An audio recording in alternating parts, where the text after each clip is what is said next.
It is a quarter-final with the utmost importance for both of these sides. AFC Bournemouth in the FA Cup last 8 for the first time in 64 years. And their opponents this afternoon, Southampton. Some call it a derby, some do not. Some have even labelled it the El Clasico. But either way, in a few hours, one of these sides will be heading for Wembley Stadium. So hello and welcome to the studio for what is a massive FA Cup quarter-final, the first of 4 this weekend. And AFC Bournemouth are up against Southampton. I'm delighted to be joined by the Back of the Net AFC Bournemouth podcast team for today, joined by Sam and Tom. It is going to be a massive game and a massive stream for you as well. We've got a massive collaboration today as we're broadcasting on both the Back of the Net channels and the Ollie May YouTube channels as well. A very good morning to both of you. Tom, it's a massive quarter-final, but even more so, AFC Bournemouth Southampton. Yeah, it's derby, it's got derby. Who cares? Massive football match. And, I think your mic's not your mic. Well, I mean, I can explain you from my perspective. It is absolutely huge. I think the players know it's huge as well. Later on in the show, we've got Adam Blackmore from BBC Radio Solent, and he actually says that players like Jack Stacey, they know how huge it is. So whilst there aren't going to be fans in there, it's going to be a shame it's not a derby atmosphere that has the tapestry of fans in the background, but I've got to say the players are aware of it and they know how important it is to us, so I'm really excited about it. Yeah, it's going to be a massive game for both these players. Tom, I think we've got your source now. Do you think the players will be extra motivated because it is AFC Bournemouth Southampton? It's not just a quarter-final, it's also the local derby as well. I think a little bit as well, because I think Bournemouth over the last few years, we've kind of built that rivalry up. We all know Southampton, it's Portsmouth, but we've earned that right because we've been ahead of Portsmouth in terms of league standards and stuff for a long time now. So that'll give it a little bit more fire, I think, and just a little bit of extra motivation for the players. But listen, Southampton fans all say they don't care, but I don't care about baseball. I don't talk about baseball because I don't care about it. They talk about it a lot, so they can say what they want. I know they care. You all care. Yeah, absolutely. Sam, I mean, like I say, some fans do, some fans don't think it's a derby. We've got an extra segment coming up in a few moments where we talk in depth a little bit more about what fans think and, the thoughts and opinions from both up in Southampton and in little old Bournemouth, as Woodgate's called it yesterday in his press conference. But the point of the matter is, it's an FA Cup quarter-final. One of these sides will be going to Wembley, despite the fact whether you think it's a derby or not. One of these sides will be in FA Cup semi-final come 2:30 today. It's huge for both clubs, and I think our seasons have been very similar. We've had starts that have been fairly good, and we've dipped of late. Southampton's form's dropped off a cliff somewhat, whereas ours has been slightly rescued. We're going into this with the better momentum. And look, Southampton, their season, if they're not pushing for Europa, if they're not in a relegation fight, it's as good as dead. So therefore, this is huge for them, but it's huge for us as well. Momentum, Wembley for the first time, semi-final. It'll be absolutely massive. I can't wait for it. Will be. Tom, at the start of the season, I don't think many fans would have expected that AFC Bournemouth would make it this far. Is it a bit of a shock that Bournemouth have got this far, considering their sort of patchy league form every now and again? Yeah, definitely. And I think when we got relegated and were in the Championship, we were all fully aware what the targets were this season, and that was promotion. And I think the Cup would have always come second fiddle. So we've kind of just stumbled our way through and just gone about our business quietly, and suddenly we're one football match away from the semi-final. So listen, Jonathan Woodgate knows he's still in that audition period for the job, so he'll look at this and think, if I could beat Southampton and get Bournemouth to Wembley, that's something I could say at the end of the season. And it's a massive opportunity, and nervous, excited, just want to win it so bad. But I don't know, we've picked up a little bit of late, and I think we all know when we're on it, we're more than a match for most teams. So if we get the Bournemouth we got in the week, I fancy us. Yeah, you mentioned Woodgate there. Obviously, he's been put in charge until the end of the season. He's not obviously got a full sort of confirmation that he's going to be there after this season. So he is still very much, like you say, on a game-by-game basis, albeit he is there now until the end of this campaign. Do you think tonight is a chance, or today is a chance for Woodgate to win the hearts of some Bournemouth fans? Because not every Bournemouth fan was completely over the moon with his appointment. A lot of fans were expecting an external appointment. Of course, obviously we know that he came in this season, so he is relatively new to the club. But it wasn't somebody new. We expected somebody brand new to walk into the club. And although he is, like I said, new this season, it's not brand new. So do you think today is a chance for Woodgate to win over some AFC Bournemouth fans that perhaps might be doubting him? Yeah, I think so, definitely. I think, like we said, first and foremost is trying to get back to the Premier League, and that's probably what he'll get judged on from the club itself and the people above him. But it's going to do himself massive favours if he can beat Southampton and get... I mean, how can you not give a manager an opportunity next season if you get to the semi-final of the FA Cup? Bournemouth, never done it before, so he'll know that. The players know that, and I do feel like he seems to have a good connection with the players. It's obviously harder for us to tell not being able to be in the stadium, but it seems that way. They've given a bit of fight in a few games, especially in the week. Seem to be happy on the training pitch, so I'm hoping they'll look at it as well and go, we like Woody being around the place and do it for him as well today. But yeah, massive opportunity for him, and you can see with the lineups that we'll get into that he clearly just wants to win the game. He's always said he's about the next match, and we've got international break next week as well, so he hasn't had to worry too much about that. A few enforced kind of changes, but yeah, I think he's ready to take us to Wembley. Yeah, a lot riding on this one then. Well, we've mentioned, is it a derby, is it not? But now let's find out the thoughts from the fans from both Southampton and AFC Bournemouth, both from this season and from seasons gone by. Let's take a look at what the fans think. Bournemouth against Southampton. Is it a rivalry? Well, when you're a Bournemouth fan, it is. Living in Bournemouth, growing up in Bournemouth most of my life, you get a lot of Southampton fans say things like, "Oh, but we helped you, why do you hate us?" We don't hate you, we just love to beat you. They've come up and they reckon they're now our derby. They're nothing, we don't care about them. Are Southampton a rival? They should be. They're only down the road, but they all seem to be more occupied playing a Carabao Cup game against a certain League One team. Bournemouth today, a so-called South Coast derby, which it isn't for Saints fans, it's just Bournemouth fans. What call out of that? FA Cup quarter-final, both teams need this in a struggling season. You know what's going to happen. Whatever team wins will claim it's a rivalry. The other won't. Bournemouth think that we're a derby with them, but we're not. It's only one South Coast derby, which is Portsmouth. Well, the media hype it up, don't they? They try and manipulate, they try and build this imposter of a derby. Geographically, as I say, is a derby, and that's the definition in the dictionary. But it's not a rivalry. It's the rivalry that's not a derby, the derby that's not a derby. Yeah. How upset am I about it? I'm not upset at all. This is a real derby. No, it's not a real derby. No, there's only one derby. That's Portsmouth against Southampton. Yeah. Obviously, what's it been, 5 years, 6 years since you guys were promoted? We still don't regard this as a derby, but I definitely think as the years have gone on, a rivalry has started to blossom a little bit. This is your local derby between Southampton and Bournemouth. Yeah, I'd say it is. Yeah. No, it's not. We ain't puppy. We ain't puppy. We ain't puppy. We ain't puppy. We ain't puppy. We ain't puppy.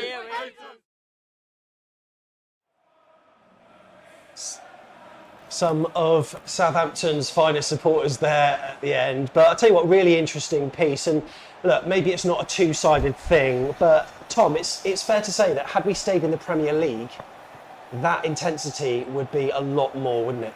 Yeah, I think so. I think, like I mentioned, we were kind of building the rivalry because we were playing them in the league. Portsmouth weren't. So, yeah, I think us getting relegation kind of halted that a little bit. But yeah, we had some good matches, and obviously we had some real times where they sent us down. We tried, and there was both teams in relegation battles. And as I say, I've been to St Mary's, and there was definitely more atmosphere, more about it when we were there, because there was a little bit more on it. I think they were a little bit more pumped for it, and we were as well. And listen, there's no point of us having a rivalry with, say, Weymouth. What's the point? They're so far away from us. Well, Portsmouth haven't been near them for ages, so. Yeah, we've earned that right, in my opinion. So, yeah, I think one of the issues for AFC Bournemouth fans is that they've historically stolen the limelight, haven't they? They've always been first on Saturday, first on the local news. They always seem to get preference on BBC Radio Solent. Have we just got little club syndrome, Tom? Maybe a little bit. I know for when I was back at school and things like that, there were so many so many kind of people that decided to support Southampton because it was just down the road and they're Premier League and we're a load of rubbish at the end of the day. So I think that's where it gets to fans. We know there's so many people that were just brought up in Bournemouth and all support Southampton. So that's where it gets to us a little bit. We don't see any people that were born in Southampton that really support Bournemouth. So yeah, but listen, that's because we were down the leagues and you kind of had to go, all right, fair enough. But now we're back up with them. So yeah, we got the right. It's very interesting. Well, one of the local broadcasters in the south that's witnessed Bournemouth's rise up through the divisions is BBC Radio Solent's Adam Blackmore. And he's someone that's covered both the Saints and the Cherries. So I wonder what he makes of the derby that's not a derby.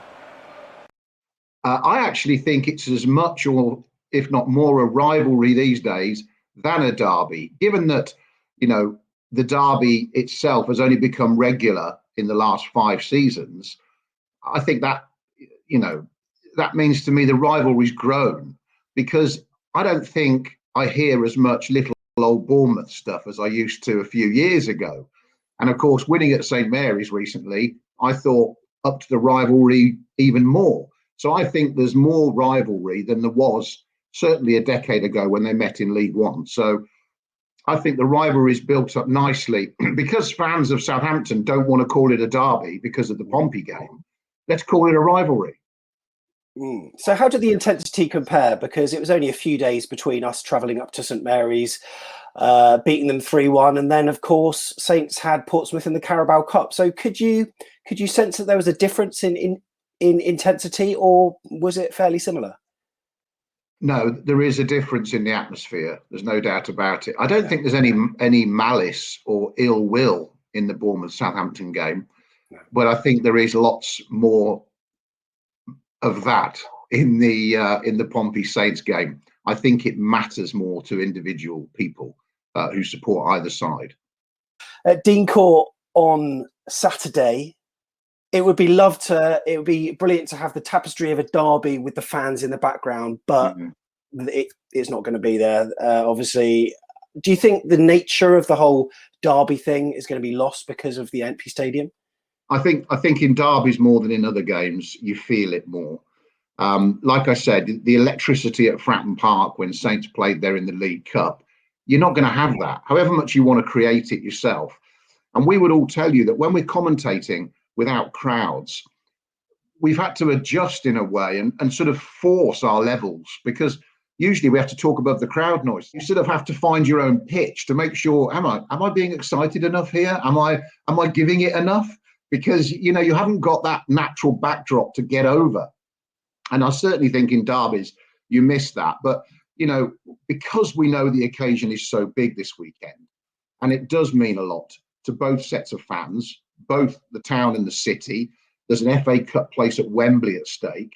It's hardly two clubs, you know, with a massive, great history of success in the FA Cup, is it? So it's a big occasion, and I think that carries us anyway. We know this is a big deal, and don't think anybody should play this cup tie down, because I think that would be disrespectful to the players, how they'll put into it, and of course the competition, which we all love.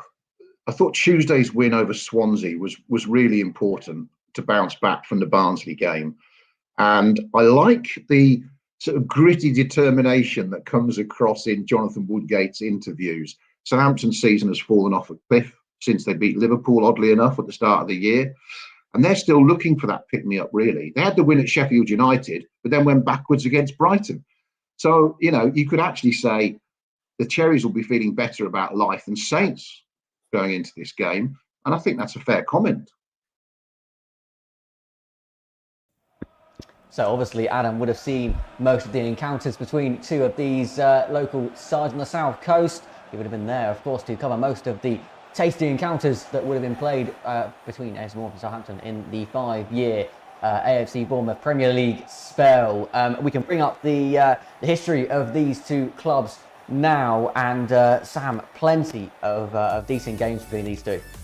Had a few ding-dongs, haven't we? I mean, one of my most favourite games, despite the fact as a Bournemouth fan it wasn't a Bournemouth win, was the thrill that we had on a sunny Saturday afternoon. But for Bournemouth fans, the most memorable one will be that 3-1 on a Friday night in front of the cameras. It's always been really intense, even when we've been 2-0 up in our first win over them at Dean Court, there's always that hint they may come back into it. So it's a tasty encounter, and it's always enhanced by the fans as well. Sadly not there today.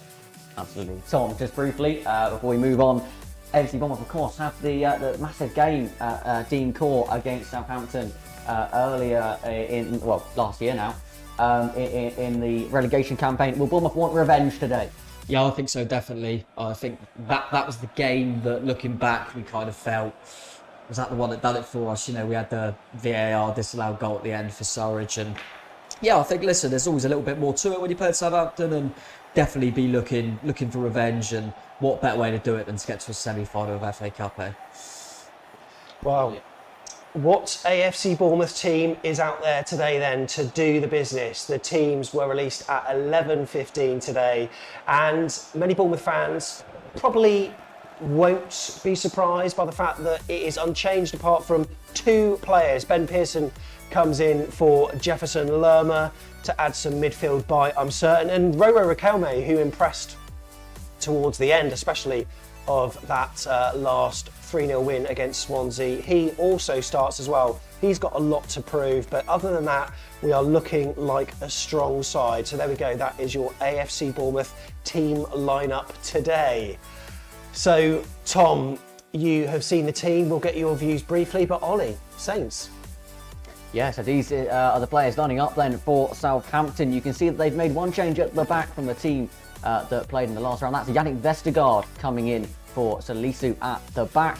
He partners Jan Bednarek in a back four that also consists of Ryan Bertrand and Carl Walker-Peters. In the midfield, they've got 2 centre mids. That's Stuart Armstrong and the ever-present James Ward-Prowse. And in the attacking four for the Saints today, Ibrahima Diallo, Musa Djenepo, Shay Adams leads the line, and Nathan Redmond also is part of that attacking diamond for the visitors this afternoon. So I'll tell you what, it's going to be a pretty evenly matched contest. I'm really intrigued by how it's going to go today. And Tom, what are your early impressions from seeing that Bournemouth lineup today? Yeah, happy, kind of as I expected. Wasn't sure if Surridge may get a start, but I think, Lerma's been enforced because of suspension, so Pearson comes in, and, credit to Woodgate, giving Riquelme the chance to come on and done all right, didn't he? I think it would have been easy for Woodgate to maybe bring in a Mepham and go for a back 5 and be a bit conservative, but, he's gone like for like, and good opportunity from Roro. He's been here for a while and hasn't really had that chance, so really good chance for him to impress today. But yeah, I'm happy with the team lineups. I think Southampton's kind of as expected as well. Very young subs benches. So, yeah, as strong as both teams can go, really, with a few injuries. And in terms of the formation that you're expecting today, is it something that's similar to the Swansea match in the week? Yeah, I would have thought so. It'd be kind of Roro and Arnie, kind of either side of Dom Solanke in that 3. Pearson will do that bite and that defensive work in midfield, and Billing will be told to go and get close to Dom Solanke with Jack Wilshere trying to get on the ball. And yeah, I think, like I say, it's just personnel changes, but the system worked well against Swansea in the week, and I think if we put everything together like we did against Swansea, then we got a really good chance today, because we caused Swansea problems and we looked pretty tight at the back as well. We kept that door closed, so a few players to be wary of, but I think we got more than enough today. Well, how important do you think it is for a fast start? Because I've got to say, Bournemouth in recent matches, we've been very sluggish and we've not taken our chances early doors. But against Swansea, I thought we were brilliant. Fast start, crisp passing, really energetic. And then probably one of the best goals of the season. I don't know, there are others, Lewis Cooks maybe could be up there, his shot from outside the box that came off the bar. But, can we get a fast early start against a side in the Premier League that, let's face it, play teams that do fast early starts pretty much week in, week out? Yeah, we haven't done that enough this season, them early starts. And I think it's just been a bit braver from the off, and just thinking, let's take our game to the opposition rather than trying to suss them out a little bit. So, yeah, I think the week will show us, how we performed against Swansea, that when you're a bit braver, you start with a quick tempo, that you can get at teams and we've got the quality to hurt them. So I hope we take this opportunity and be brave and think this is a great chance for us to get to semi-finals, and not think, playing against the Premier League side, let's be a bit safe. Because I don't think we're good at that. I think we're better when we're on the front foot. And listen, we're not on the greatest form in the world, but it's better than Southampton's. There's not many worse at the moment. So let's try and hurt them early. I've just got to ask you quickly about Roro Riquelme. He's obviously starting today. Stanislas is injured. Roro's not had many chances so far in an AFC Bournemouth shirt, and you can probably see why. Do you think he would have been getting the start had it not been for Stanislas being injured? Or No. do you think that performance against Swansea, he was very good on the ball, but it's just his last touching places sort of let him down. But you can see that direct style that he's got, and when you've got someone running at you like that, it's actually quite scary to try to defend against. So he could open them up to them. Yeah, definitely. And I think obviously it was enforced in the week because Stanislas come off injured and we've already got Brooksy out. But, credit to Woodgate because he's a young lad, Raquel May, who, probably doesn't feel like he's had enough opportunities. Woodgate's given him his first chance and said, "You done all right, mate, you can start in the next one." And that'll bring him so much confidence. So I'm really pleased he's been given a start. And like you say, really good feet, looked like a raw talent, a young player that just, that final third, that final bit seemed to lack. But he's definitely got quality there, but you've got to expect that from him because he's young and he hasn't played a lot of competitive football.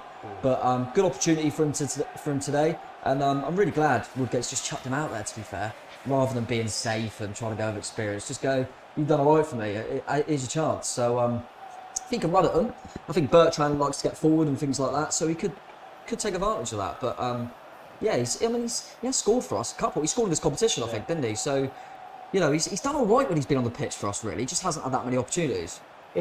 It's a tasty local fixture, we all know that, so that does add some spice. But of course, we're in the quarter-finals of the FA Cup, 90 minutes from Wembley. He could have rested players, but do you think the fact that we are just 90 minutes from Wembley has basically made his decision for him? Because, let's face it, we could have been third in the league, we could be second, we could be on the precipice of automatics, and at that point, you might be thinking, you know what, I'll perhaps save Billing, I'll save Pearson, I'll save certain players, but maybe our league position sort of lends to the fact that, you know what, actually, let's just go for it.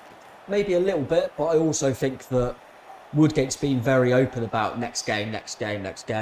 We've got an international break next week as well, remember? So it's not like, the Championship you play in the week all the time, but we've actually got a bit of a break anyway. So I think that's helped. But I also think the fact that we've got a few injuries, similar to Southampton, but if we couldn't rest the likes of a Wilshere or Billing because we'll have to bring a youth player in. So I think his hand has been forced a little bit. But to be fair, I think with Bournemouth, we're in a quarter-final of an FA Cup against Southampton. I think you just put your best team out. It's not like we've got a game in a couple of days' time. So I think Woodgate always would have. And I think that showed because we won in the week and he hasn't suddenly then changed his thought process to, we need to rest some. I think you just go for it.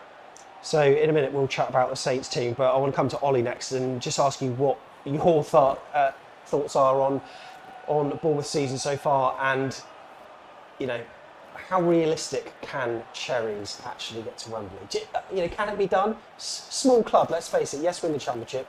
Yes, we've got this money from parachute payments and from the Premier League era, but can little old Bournemouth get to a semi-final? It would be huge for the history of the club, wouldn't it? It would be. We've never made it this far in the FA Cup. A semi-final, of course. Quarter-final, we've only got there once, 64 years ago. So it is almost uncharted territory.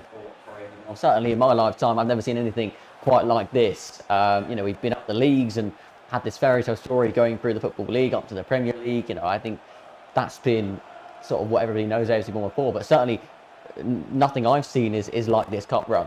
It certainly gives you sort of a magic vibe of the FA Cup. I mean, I was chatting to you a few days ago about the fact that I've never sort of felt an FA Cup sort of feel, a real sort of warm sort of, wow, we're going on a cup run feeling. So I think this season, there's something different about the squad. And although we haven't really been that consistent, I would say, in the league, this is a real chance for us to push up the table and push up the history book, and sort of be able to make history and get to the semi-final, get to Wembley. Like you say, at Wembley, anything can happen. It was a level playing field today, two very even sides, but when we get towards the end of the competition, you don't usually get a situation where you're playing sort of an underdog against a Premier League side, but whoever we get, in the cup this run, we seem to be able to play them. So we've beaten Burnley in the last round. We've played 3 Premier League sides in cup competitions this season.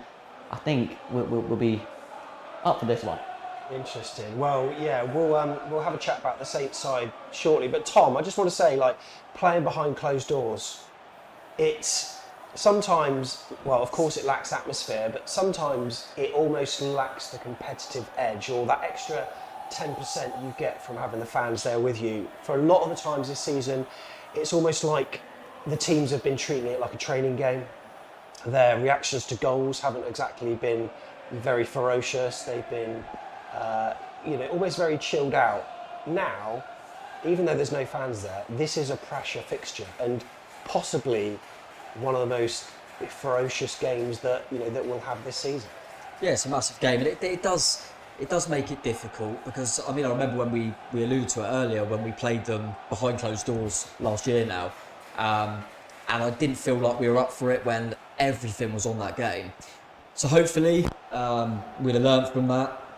But yeah, it's a massive game for both teams. Remember, you've got to remember that Southampton aren't really doing anything in the league. I know at the start of the season they thought, they might get Europe. That ain't happening.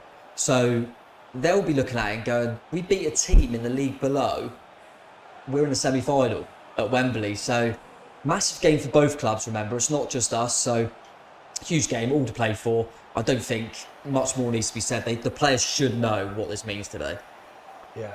And of course, Ollie, Southampton, I suppose, we need to talk about them, don't we?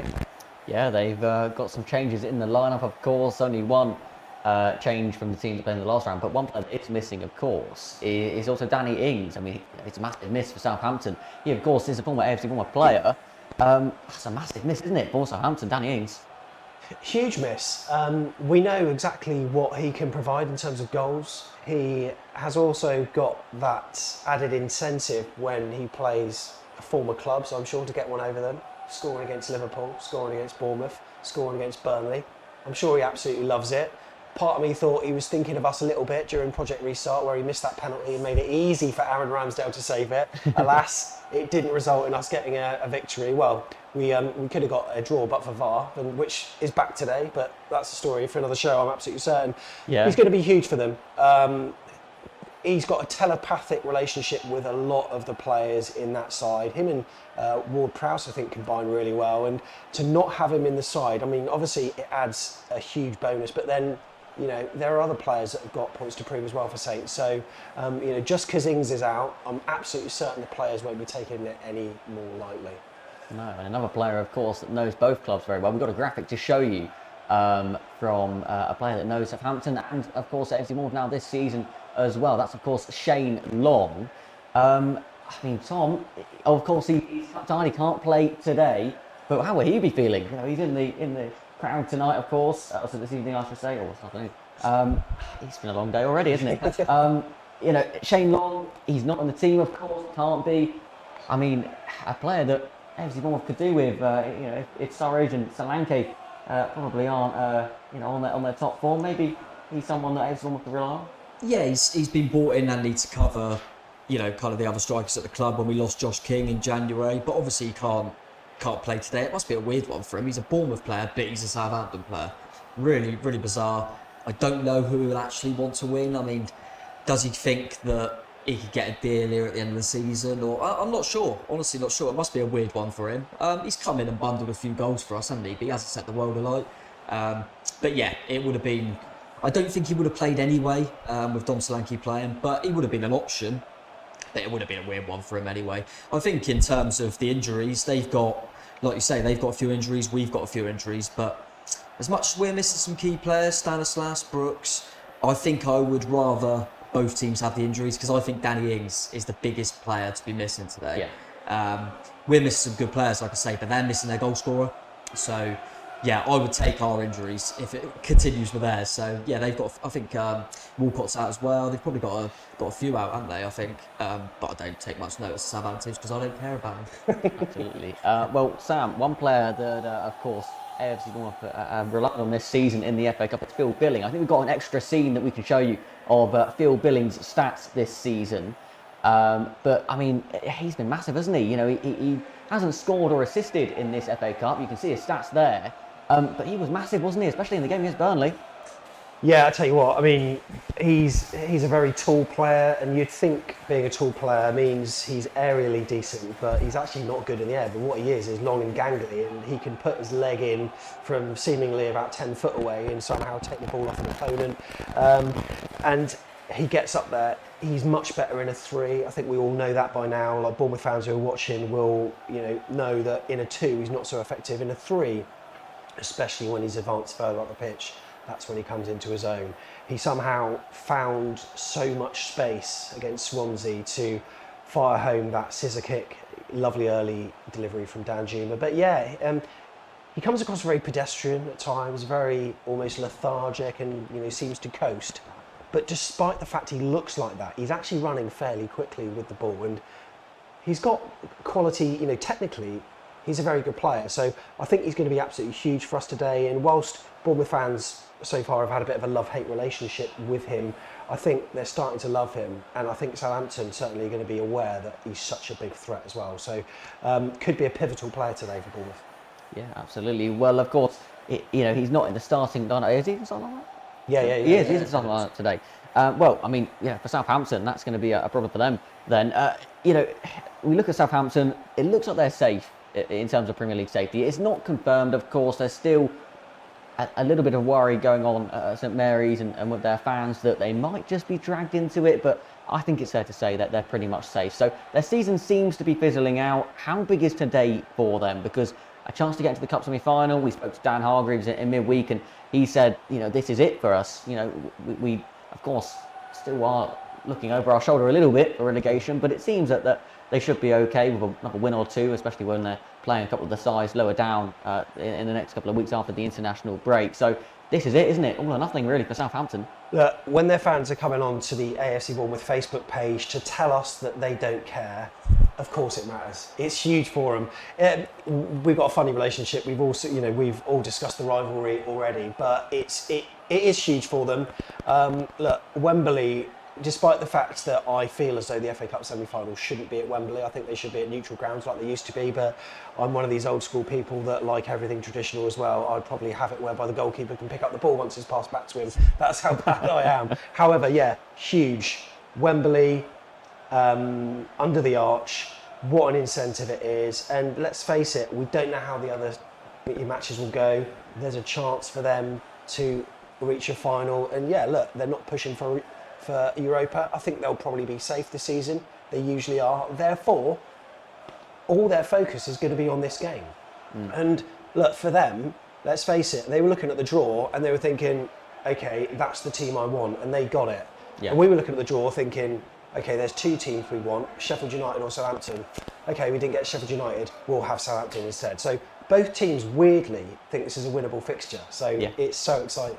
It is. It absolutely is, because of course it's got that extra aspect, that extra edge to it, isn't it? That it's AFC Bournemouth Southampton. And like you say, if it was Southampton, Manchester City and AFC Bournemouth Everton, you haven't got the bite to it that this game's got. And you would say that Everton will probably beat Bournemouth and City would beat Southampton. So, this is a chance of one of the lower sides in the competition to really get into the semi-finals. And like I say, today is going to be massive for both teams. But let's have a look at two players to keep an eye out for today, and two players to watch, starting of course with the home team, and this is of course Jack Wilshere. Of course he's in the starting lineup today, and this is Jack Wilshere. As you can see, he's currently playing in his second spell with the Cherries. The ex-Arsenal man, of course, won the FA Cup twice, and he's made his debut over 11 years ago, but still played a vital part in AFC Bournemouth's joint record run this season. He scored the opening goal in the fourth round victory against Crawley Town back in January, and is part of the squad for today. As you can see, he's in the starting lineup, and he'll be adding to, hope to add to his 2 goals that he's already got in this competition. As for Southampton, another player to keep an eye out for is James Ward-Prowse. Pinpoint accuracy from their midfield maestro. The Englishman has scored more direct free kicks this season in the Premier League, or in fact in the rest of Europe. He of course knows how to find the back of the net from a set piece, and that'll be a worry for AFC Bournemouth today. Be warned, he's got 8 goals this season, 1 coming in the FA Cup. That was towards the end of the third round tie against Shrewsbury on the receiving end of a 2-0 home defeat there, Shrewsbury. And will James Ward-Prowse be inspiring Southampton today? He, of course, is also part of the starting lineups. So there we go then, 2 players to keep an eye out for today. Both Jack Wilshere and James Ward-Prowse have some fantastic quality in the middle of the park. 2 very technical players that can absolutely swing the tie in their club's favour today. But what does AFC Bournemouth former player Mark Pugh make of his ex-club's situation? Of course, we caught up with him this week, or Sam caught up with him this week, as we found out what he thinks of the current situation, being caught the distraction of the cup and of the sticky runs for both sides in recent weeks. Sam asked Mark exactly what he thought was the best way for a club to regain their momentum. Let's catch up with Mark Pugh. By having characters, by having belief, confidence, faith in everything you do, and work hard on the training ground, because you train as you play. And that was my motto: train hard, work hard every day, and you'll take it out onto a pitch. Getting momentum is scoring goals and winning games, and having that, resilience if you go a goal behind to bounce back. I think you need a lot of characteristics to sort of, get back on track, because we had that when I was at the club. We had that incredible bounce back ability. We'd lose a game and we'd bounce straight back because we knew we were good players.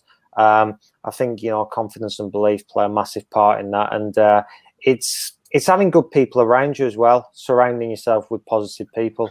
I mean, to this day, I try and surround myself with positive people, because if there's any negativity that creeps into my life, then I cut it straight out, because I approach my day in the negative mindset. So yeah, every day, just be positive in your pursuit to success. And I think if the lads sort of get to grips with that, then they can put a run together. I mean, that season we were in League One and we were sort of sat 19th, and we went on, I think it was a 20+ unbeaten, 20, I can't remember the exact numbers of it, but you can just win game after game, and putting back-to-back wins in the Championship is massive. So for Bournemouth this season, obviously their aim is to get back into the Premier League. When you're in the Premier League in Southampton's shoes, there's not really any aim unless you're on the precipice of getting into the Europa. So we'll focus on Bournemouth, and surely a win over their South Coast rivals or neighbours, it'll be useful for them, won't it? I think so. I think it'll be massive, especially with it being a derby and getting one over on the rivals. And it'd be a massive scalp for Bournemouth to take. And I can only see it giving them confidence, but you don't want to take your foot off the accelerator after that, because it's been proven in the past that you win a cup game and then you go back to league competition, especially in the Championship. It's really physical, and you don't want to shy under that. It'd be a big footsteps in the right direction, but the main focus is getting promotion back to the Premier League. And I think obviously you want to win the cup game, but putting a good run of results together now, from now until the end of the season, is pivotal. Agreed. So the ultimate destination is Wembley. The semi-finals, of course, are played there these days. Have you played at Wembley before? Yeah, I've got splinters at Wembley before. I've been on the bench. I was on the bench against West Ham, I think, when they were playing at Wembley for a short stint. But yeah, that's my not great memories at Wembley. but no, I can imagine it being really weird without the fans. Big stadium like that, the atmosphere, the echo. It'd be really difficult, but you just have to get yourself up for it. I mean, at times without fans, it feels like a training game. And that's where you've got to create your own atmosphere. And I think in a lot of games, Premier League, Championship, I think the players have struggled to do that this season. You look at Liverpool, their fans must have made a massive difference to them this season. And the semi-finals, of course, being at Wembley and the final there too, it would be amazing if fans were there. But you can just imagine scoring an 89th minute winner and there's no 40,000 fans to slide in front of it. It just wouldn't be the same, would it? Oh, not at all. No, I mean the fans make the game. The fans make it's a beautiful game with the fans, and without the fans, with VAR in the Premier League, it's an absolute nightmare. And I loved it when the Bolton night. I always go back to in front of the fans, and you know, jumping in with a crowd, and just having an amazing night and celebrating afterwards. Yeah, I agree. It probably doesn't have that same shine it should do. It's obviously an amazing achievement, whether you get promotion, whether you score a goal, but yeah, just the celebrations after, just not the same. Big shame that we're not going to see that today. But Mark, really appreciate you joining us. Thanks so much. No, pleasure, mate. Thanks for having me on. Cheers, guys. I tell you what, I'm starting to feel a little bit nervous. 5 minutes to kick off, and the teams will be getting in the tunnel very, very shortly. Mark Pugh, mate, what a legend he is for Bournemouth. Oh, absolute legend. I mean, he's definitely in my top three. I mean, the big un, Fletch is always up there for me, but Pugh done it in every single league. I remember when we went up to the Championship, I thought, is that going to be a bit tough for him? He ain't got the pace for a winger. And then he done it in the Premier League as well. I mean, genuinely, I think there's a lot of times this season he would have got in the team as well. Proper legend, comes across a really top guy as well, doesn't he? Everyone seems to like him. Just, I can't believe he's not at a football club at the moment. It's absolutely mad. But I love Pugh. Absolutely, never let us down, did he? Mr. Reliable, and I think we've missed that a little bit this season. But yeah, credit to him. That's someone that, if you work hard, you can work your way up the leagues, and doing great stuff with food and that now as well, isn't he? I mean, he's good at everything by the looks of it. And he's going to be in the stadium today commentating on local radio. And if you haven't watched a watch-along before, we're going to be reacting live. It's going to be raw reactions, and hopefully, as Bournemouth fans, there's going to be a lot of excitement for us. We absolutely can't wait. So, in terms of Pugh, we've always wanted, Tom, to have that kind of mentality and that attitude, and it seems to be lacking. He was at Dean Court on Tuesday night, and it happened, albeit he wasn't in the changing room. But those are the characters that are going to be needed for us to win the game today. Yeah, definitely. We're going to need everyone to show that character they showed in the week. I think that was a real positive spin, because like you say, we've all been a little bit worried about that, has there been the right desire and fight? But if they do what they did in the week, then I think we've got a chance. They showed that. They showed it against Watford not too long ago. It has been consistently inconsistent, but listen, let's do it today. Let's just do it today. 90 minutes, 120, whatever it is. Let's just beat these lot and get to Wembley. Come on, come on. Well, today, of course, is going to need more than just Tom's togetherness and spirit, but I'm sure it's going to be a close game today either way. But let's take a look at the full schedule then to come today and, of course, tomorrow, as we bring you all 4 FA Cup quarter-finals. Let's take a look at your weekend action to come. So, all 4 FA Cup quarter-finals will be broadcasted live on the Ollie May social channels. 8 teams all battling for a place in the semi-finals at Wembley. Of course, AFC Bournemouth kicking your cup weekend off as they host Southampton in just under 2.5 minutes time now. And later today, Everton will host Manchester City in a big clash at Goodison Park. Tomorrow, of course, we're live for the second half of 4 live shows. Chelsea against fellow Premier League outfit Sheffield United will be live at 1 p.m. tomorrow for that one. And to close the weekend out, one more spot in the final 4 and an FA Cup semi-final place. But will Leicester or Manchester United take it? Coverage from the King Power Stadium will begin from 4:30 tomorrow. So then, welcome to the match screen. This is where you'll be joining us today for all of the action as we react live to the first of 4 FA Cup quarter-finals.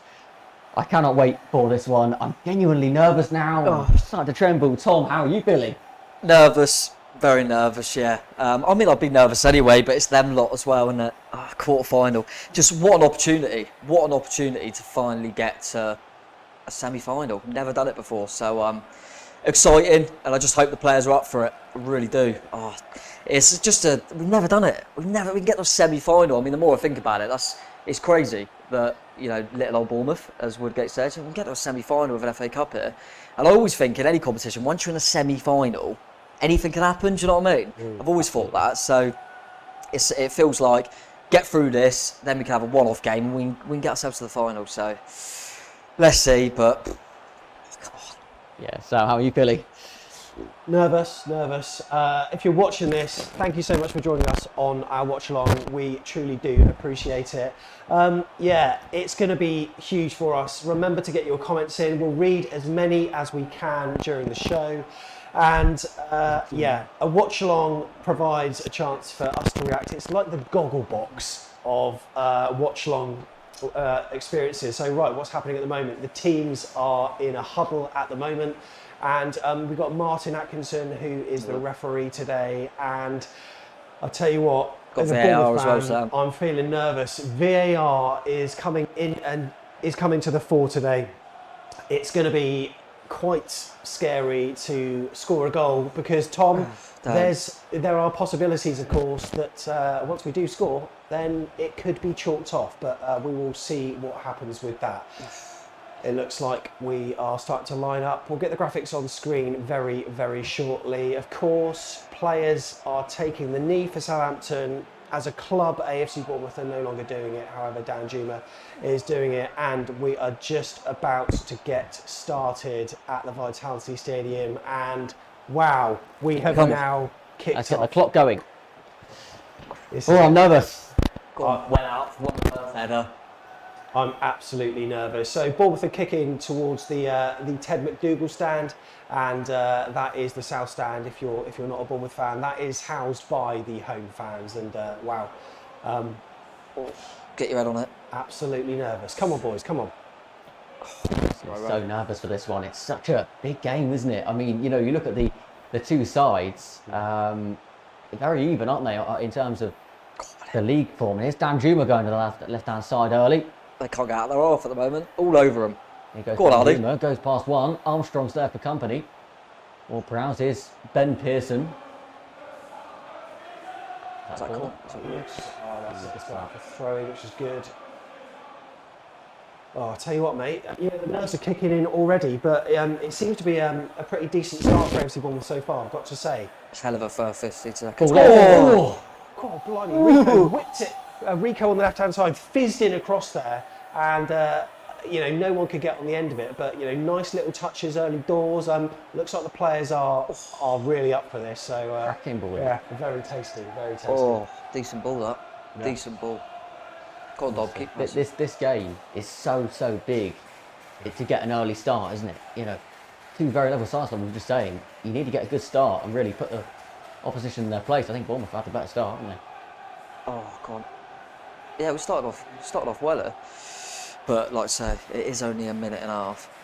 Yeah. But yeah, it'd be interesting to see if we kind of let them have the ball, or they ball off the right side. Peters keeps it in. Yeah, it is. Back to Ward-Prowse, I think it is. Might be Armstrong. Yeah, Armstrong. Careful, person. Ball in. Oh, Nepo. no. Back to the edge of the box. Who's getting there? That's fine. Diallo, that's gone. Been done enough there. Been done enough. Just close him down a little bit. Dragged it wide. Who's that? Is that Diallo? Yeah, Diallo in the middle. I haven't seen a lot of him, to be fair. He's quite new for him, isn't he? I think he's getting some decent. I get confused because United have got a Diallo, haven't they? Recently signed a Diallo. Yeah, oh, it is a corner. Must have taken a deflection. Corner kick to Southampton, opening 2.5 minutes. First corner of the game. This could be trouble for the home side. Come on, boys, get rid. Right, let's just get on our men. It's taken short into Redmond. That's lovely. We'll take that. Easy, right. Yeah, goal kick. Redmond tried the back heel, and Armstrong didn't read it. Oh, Ward-Prowse was, sorry, didn't read it, and he's back-dealed it straight off a play. Lovely. That's weird from them because we've been poor from set pieces recently, defending, and they have just chuck one in the box early doors. Do you know what I mean? That has surprised me. That they try to be a bit clever. You know, I've never seen many. You'd think early doors, like you say, you just whip it in. Yeah, just test us early. You know what I mean? That's where we've been struggling lately.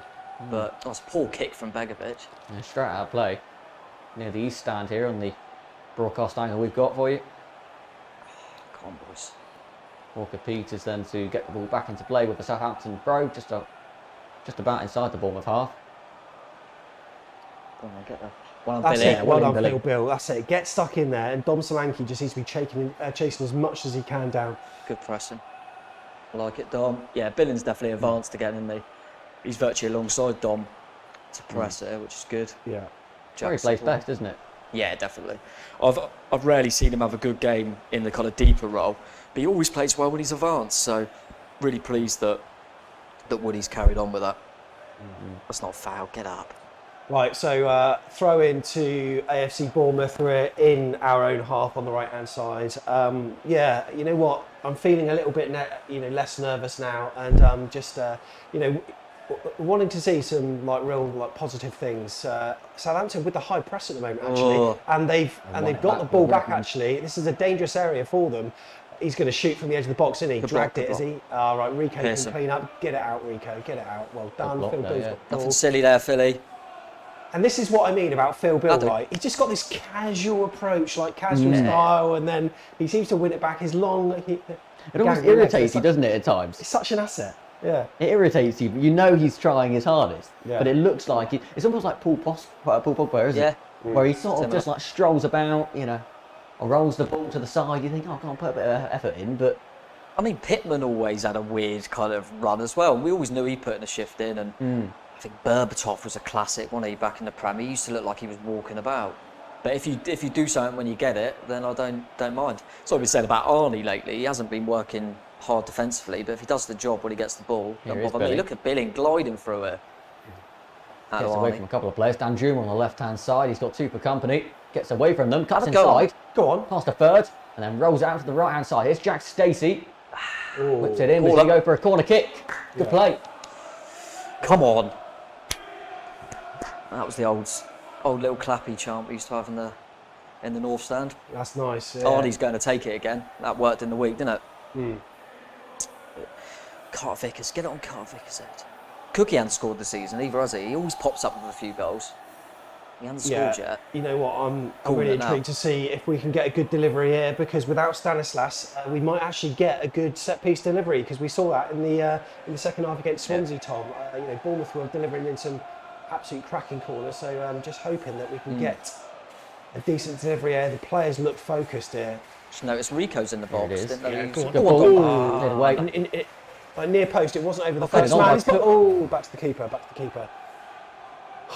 Yeah, do you notice old Rico was in the box there? I never thought he normally goes in the box. I wonder if it's because obviously Roro's in the side and he's on the smaller side, so need to get extra body in there. Tom, what do you make of the opening start? Because it has been very much AFC Bournemouth, isn't it, who have sort of played their style. Yeah, I'd say so. 6 minutes.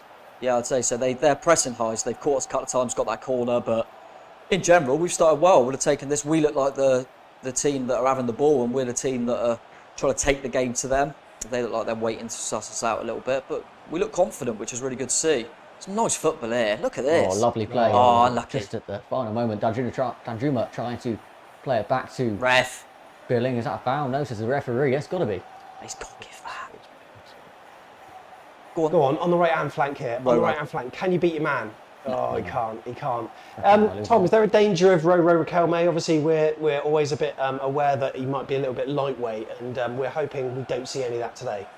No, I mean, if he plays well today, I'll be really impressed. He's got an experienced left-back in Ryan Bertrand, who's dealt with his fair share of tricky wingers, so be interested to see how he gets on over there. But they've got it down the right now. Ward-Prowse. Into the middle. I think that's Adams. Shay Adams plays it out for a goal kick. Tom, too much. We'll stay with you for this. What have you made of Southampton this season? They haven't been as good as you would perhaps say their squad should be. Yes, it's a weird one with Southampton because they started the season so well, and I know there was murmurings with Southampton that they potentially might be trying to go for Europe, which at the start of the season, I remember they were top of the league.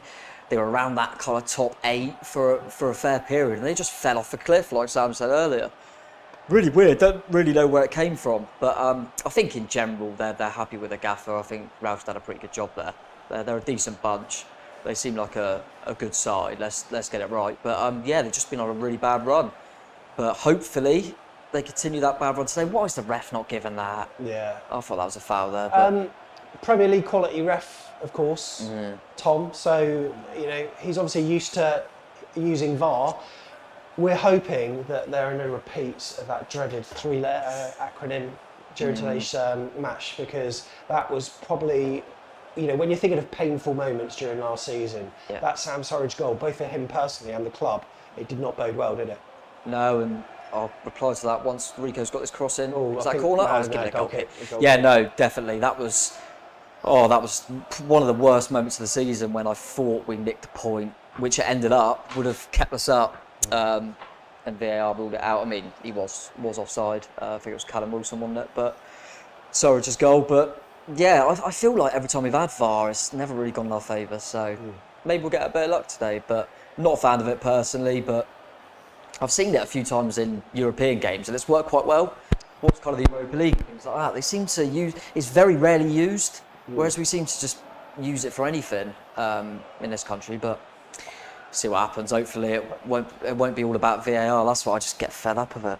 I think it's fair to say that Championship football. Obviously, we've not experienced the best of it so far this season because we haven't been able to go to those away grounds and experience all that kind of stuff. There are so many stadiums I'd love to go to.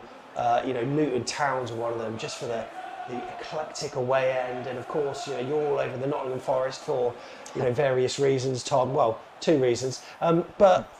Oh, hello, Southampton are in. Southampton are in. Goal. Oh my God, own goal. Own goal, Carter Vickers. Carter Vickers' own goal. Oh, I mean, he couldn't have you done know anything. What? Yeah. They've just broke, haven't they? Look, I mean, I'd like to see it back, but it looked like they broke down our left-hand side. Don't know if Rico was caught out. Let's have a look here. Got the replay. They've played Long ball over the top. Look how much room he had. So it started off from Rico's centre-back. just lost it. There Is he goes off? the Is he run. off? Oh, he might be off. He might be off. He might be off. He could well be off. If he is, that would be an absolute result if he is.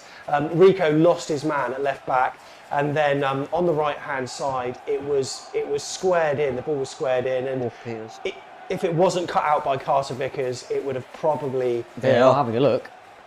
Come on, his toenail's hang off. on. He's off. He's off. He's got to be off. If they do it like they should do it, like they always do. This is where I get confused with different phases and all that kind of stuff because. Anyway, let's see what happens. Well, they're not having a look at him, are they? Because the ball didn't go towards I don't Shay know what Adams. they're doing, mate. I get confused with VAR, I've got to say. Offside. Get in there! Right, I'm just saying how much I love VAR. I'm honestly been a fan of VAR. since it was first brought in, I've loved VAR. Oh, always. Hang on, let me just, get in there. Let me just delete all those VAR tweets. Yeah, exactly. That was fitting, wasn't it? We were just talking about how maybe it'll go in our favour for once. Yeah, but listen, I think that's ridiculous. If that was the other way around, I'd go, oh, come on, it didn't affect the goal. His toenail was slightly longer than the defender. But that's what VAR's there for. And as soon as I saw it, I thought he's going to be off because they do it by their margins. So hopefully that's a wake-up call, though, and we've got away with it. Because we were caught out a little bit there, but there you go, good omen to start. Yeah, well, a very good omen to start. But Solanke. yeah, that's what I was just saying before that, goal was scored. That, of course, in the Premier League, you've got VAR, and you're treated more as customers than you are fans. And it's one of those cases that because we love Championship football, the thick and fast nature of it, all that kind of stuff, the journey is better than the destination, isn't it? And I've said this so many times. We've even done a video called that, but it is. Yeah. Championship football is brilliant, but the ultimate target, the place to be, whilst it brings all the riches to the club and etc., it's not authentic football experience, is it? It's horrible. I'm not a fan of VAR at all. It's horrible being in that stadium and not knowing whether you can celebrate a goal. That's what it's all about. But yeah, I think. Oh, go on, Billy. I think if we weren't to go up, I'll be just moaning about the fact that we're not in the Premier League, and if we do go up, I'll be moaning about the fact that we got VAR. But listen, they might improve it. Like I said, I think in Europe sometimes they could be in there again down that right hand side. Rico's getting exposed badly. I think all season our left backs have had problems because Arnie, to be fair, he's done well there, but because Dan Juma's doesn't do that defensive side of the game, so we're always caught out a little bit, but. I think the way Southampton play is going to expose the fullbacks today because you look at the fact that Rico already is starting to try and get forward and support them. I mean, the fact that we had a good start is a bit of a almost hindrance to us because at the start of it, you think, all right, sit back and maybe just be assured for the first few minutes. But as we had a decent start, a bit of possession, I think Rico started to get forward, and obviously when you support Dan Juma and Solanke going forward, trying to get balls into them, which obviously Rico whipped the ball in, didn't he, in the first 2 minutes? You think that's great, we're getting players forward, but on the counter of that, we can get exposed easily. I think Rico's type of fullback that wants to get forward as well. I think when we played Lloyd Kelly, when he was fit, he's used to playing centre half, so he's just got that defensive mindset a little bit more. So Rico, but he's been caught a few times, and hopefully that'll wake him up. We haven't been punished for it yet, thanks to the wonderful VAR. Jack Stacey cushioned it back when I'm fell up. Begovic, long kick upfield. Go on, Dom, challenge him. Well up. That's it, Dom. His form's been pretty impressive, I've got to say, hasn't it? It's Dom Solanke, whilst he didn't get on the score sheet, I think we were all hoping that he was going to get on the score sheet. His general build-up play is a hell of a lot better, isn't it? Yeah, one of our best players in the week, to be honest. Like I say, he didn't get that goal, but the way he led the line and linked everything up was great. I love Dom. I think he gives a lot to the team. It's just a shame when you're playing as that kind of main centre forward, you just looked at as goals. Anyone that watched the game would have said he was one of the best players on the pitch, but was that foul through from a Southampton player? How can you not take a foul? Why does he get another chance to take it? God. Is Ward-Prowse down the right? You've got to watch it. It's him again down the right. No, he's in on the right-hand side here. Square back. Ball wide. Sliced it. God, is that Ryan Bertrand? Yeah, Ryan Bertrand. It's Bertrand time, of course, and it's... Starting to cause a few problems now, Sam.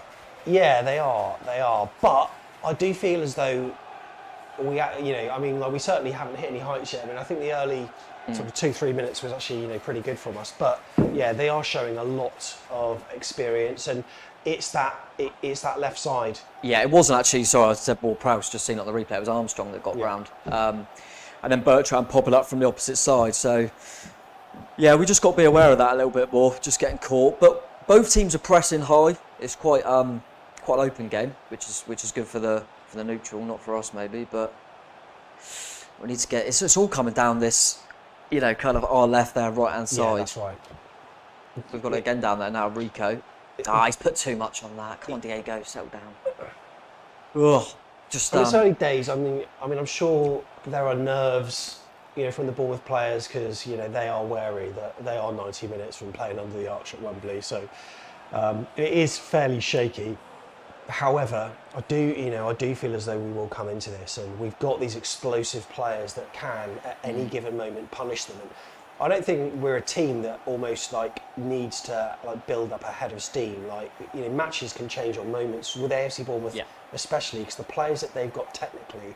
There are some games that we've had, Tom, where we've been pretty awful, and then just one moment from one player has changed the whole trajectory of a match. And I get the feeling this could be one of those games. If we're going to get I was about to say 3 points. If we're going to get the win today, it could involve an individual piece of genius. Yeah, no, it could. I think both managers we've had this season, Jason and Woodgate, have been fortunate in certain games where we haven't played well at all, and then, like you say, moments of magic because of the quality of footballers we've got. So that's the same today. Obviously, Southampton are a good side, but I still feel like if we can let them knock it about a bit, but stay solid, we have got the players that can hurt them.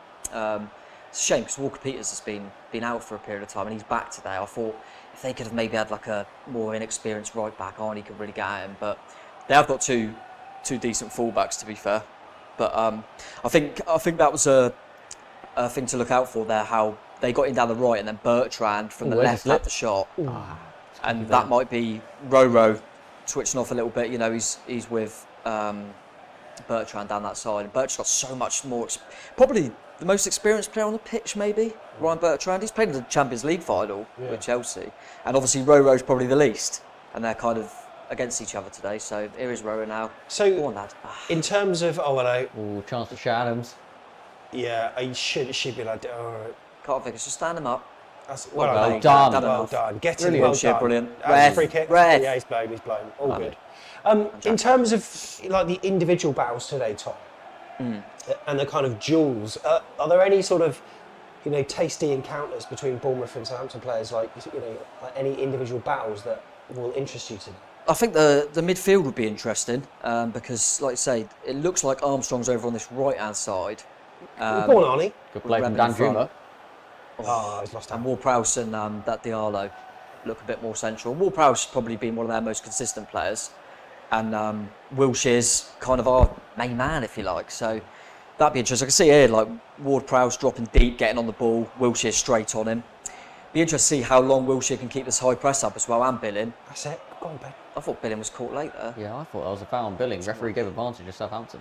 To be fair, seeing the replay of the free kick we just got, I'm not sure if Wilshere was fouled. We've got a graphic that I think we can bring up on the show today that shows the ages of the squad, and I think, if I'm not mistaken, we, like I say, on the graphic that we can show, I think we're the youngest squad left in the competition. Redmond went through a couple of players there and then cleared away. Solanke wins his header. Is that a foul? It's got to be. Yeah, you can see there we've got a young squad. Is that 24? Yeah, 24.84. The average age of this AFC Bournemouth team. The youngest, second to youngest, I should say, is Southampton. That's interesting. Yeah, so two of the younger sides. I suppose as well, both teams have got their share of injuries, haven't they? And there's a lot of youth I see on the substitutes bench. Billy winning another header there. Dom's in it. Go on, Dom. Go on, Billy. Go on, Phil. Billy. Oh, he's just unlucky though. He was just muscled out of that, but I tell you what, those are the little individual moments that we could have. But I tell you what, there's a unique ebb and flow to this game, isn't there? That for the neutral, I'm sure that they're going to be quite enjoying this. It's just you attack, we attack, isn't it? That was a ball in there, by the way, to Solanke, who won the header, knocked it on.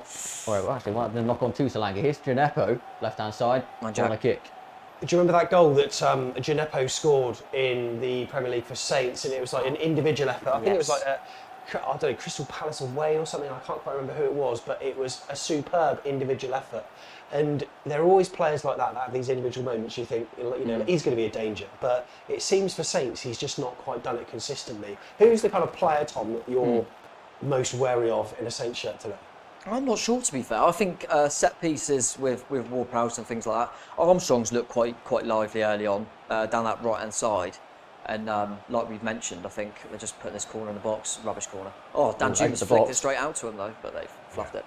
But yeah, Armstrong, who just had that shot there, he can get in. I think he can cause Rico problems. Che Adams is a good play. He seems to be hot and cold, but their main threat is it's interesting, isn't it? Because there's a lot of good players on the pitch, but normally their main threat is Danny Ings, not available. Normally ours is probably David Brooks, not available. It's just showing the replay of the disallowed goal there. And I love how Carter Vickers just finished it off because he knew it wasn't going to count anyway. He thought, I'll just put this in. But he's well happy, chuffed. But listen, that's what VAR's there for. I mean, I hate it, but if there wasn't VAR today, we'd be 1-0 down because it was very, very close, wasn't it? Yeah. Absolutely. Dom wins another header there. Go on, Dom. I tell you what, Dom's got a chance here. It's always that final moment, isn't it? Always that final moment. Just got to say, wherever you're watching today, make sure you like and follow the channels. We really appreciate all the support and all the likes. Make sure you hit the thumbs up and do subscribe to the various channels as well. Really appreciate it. Thank you to everyone that's on chat. Throughout the show, we'll be asking you a few opinions and also for some match reports. But I tell you what, we're on the attack here. Dan Jumas coming in. Left hand side. Is he going to do it? He's trying to cut side. Don't get hit shot on. Oh! It was Dan Jumas on the left hand side up against Carl Walker-Peters. Beat his man, went on the left hand side, went on the outside of Walker-Peters and on his left foot. Carl Walker-Peters was clever here. If you watch the replay, everyone knows Arnie wants to get it on his right foot and have a shot. Is it Carl Walker-Peters? It's the centre half as well. Won't let him. Will not let him go on his right. I think it was Bednarak actually. Won't let him go on his right. Or Vestergaard. Was going in though. Yeah. It was. Very tight angle, but also had to do something. But however, the unpredictable, he's got a very unpredictable nature, Dan Juma, and we've seen that sometimes he'll score with his left, score with his right. So, for a defender, that must be so different. I think his last couple of goals have been with his left foot. That one into the roof of the net. We saw the one at the near post that he scored against Watford. That was with his left foot as well. I think he's a player that can do either. So I can imagine he's absolute trouble to be up against today. And he barely knows what he's going to do. So I don't know how to Yeah, defend well, him. Do you know what I mean? I think exactly. he plays on instinct a lot of the time. But yeah, I mean, he's a tricky footballer, and poor for Carl Vickers. I've seen read a few kind of interviews on that lately where he certainly believes in himself. They're looking at a Jack Wilshere tackle where I hope that don't go to VAR. Jack Wilshere, it's not enough. He kicks out a little bit maybe, but there's not enough in that. No, it's gone now. It's gone. Yeah, I was going to say the throw-in would have cancelled out VAR anyway.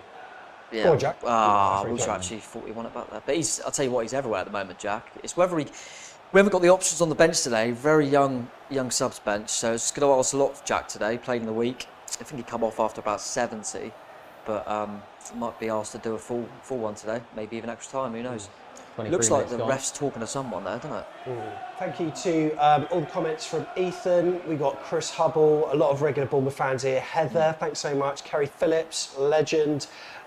Sammy JK, thank you so much. Nachos, that's the North American Cherries that are tuning in. Gary as well, Paul Freeborn, Jamie, all you guys, thank you so much for getting on board and watching this. Loads of people getting involved, and yeah, I'll be asking for your half-time match reports towards the end of this half, about 40 minutes. Get the hashtag ready, I'll give you that, and then your 5-word match reports, and myself and Tom will be going through it. But lads, Southampton free kick in a very precarious position, eh, Ollie? It doesn't look nice, does it? I mean, you've got Bednarek, Vestergaard, two very tall centre halves in the box. I completely forgot about this till I think you read the stat out, Ollie, that we're not great from set pieces, and Ward-Prowse he is a hell of a player from set pieces. I mean, I've always said I'll get him in the England squad purely for that. It's a great good ball as well. That's a great set. That's really well cleared. Well defended. Carl Walker-Peters it was, he was going for it, and it's back for Southampton, but that's good. We're happy with that. Oh, Robo, good pressing. Yeah, I think we've got to be wary of that. They could be wary. They must have looked at that. You know, we haven't been. Oh, is that a foul? Carter Vickers, few little fouls now. Another free kick, Southampton. Very similar position. Surely Willie would have been saying, don't give away silly fouls. They've got an unbelievable set piece taker. Yeah, Gineppo who was fouled by Carter Vickers, and that ball in there from James Ward-Prowse about 45 seconds ago. Well, he's going to get another chance now. He's got the ball in his hands already. So if it doesn't end up on the back of the net. I mean, he's got 8 goals this season, James Ward-Prowse. It's his best season that he's had for any team, of course. And, you know, he's in his form of his life. Let's just hope he doesn't get this free kick right. You think, Tom, that Woodgate would have drilled his players after that Barnsley performance where we were relentlessly giving away free kicks, and you know this is another one, and with Prowse behind it, I mean, he's whipped it in, he's gone for the near post. Begovic gathers, fairly simple in the end, but we just know. I mean, he's their star man, right? Oh yeah, and he showed his confidence there because it never looked like he was going to shoot. So fair play to him for having a go, but yeah, shows. Oh, just rolled out. But yeah, listen. We've struggled from set pieces, and they're good at them. So that would definitely be something we would have looked at. We're just playing out from the back here, and it's a little bit scary. But Begovic puts his foot through it. The ex-Pompey man, Begovic will be pumped up for this. Yeah. They're starting to grow into it now, though. They are. Pearson well in, bit of bite. There's a bit of bite in that midfield already, which is good to see. Yeah, of course, no Lerma today. No, I know. I mean, there would have been more fouls if Lerma was in there, but. That's why he's not. I remember his yellow card against Burnley that got him suspended was in like the 94th minute as well. So unfortunate because I mean, apart from that, I don't think he's been booked in the league for ages, but good rest for him, I suppose. So, Tom, weren't you saying that there is a particular AFC Bournemouth player? It's Billy. Whose birthday it is today, and Saints player? Yeah, Artur Boric's birthday boy today, which is quite fitting.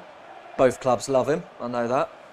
Dan Juma, oh my goodness. Have a go, first time. He should have shot. He should have shot. Really good 1-2 with Billing, and it just came back to Dan Juma. You know, from a camera perspective where we were, Ollie, you got to shoot, but he wanted to take another touch.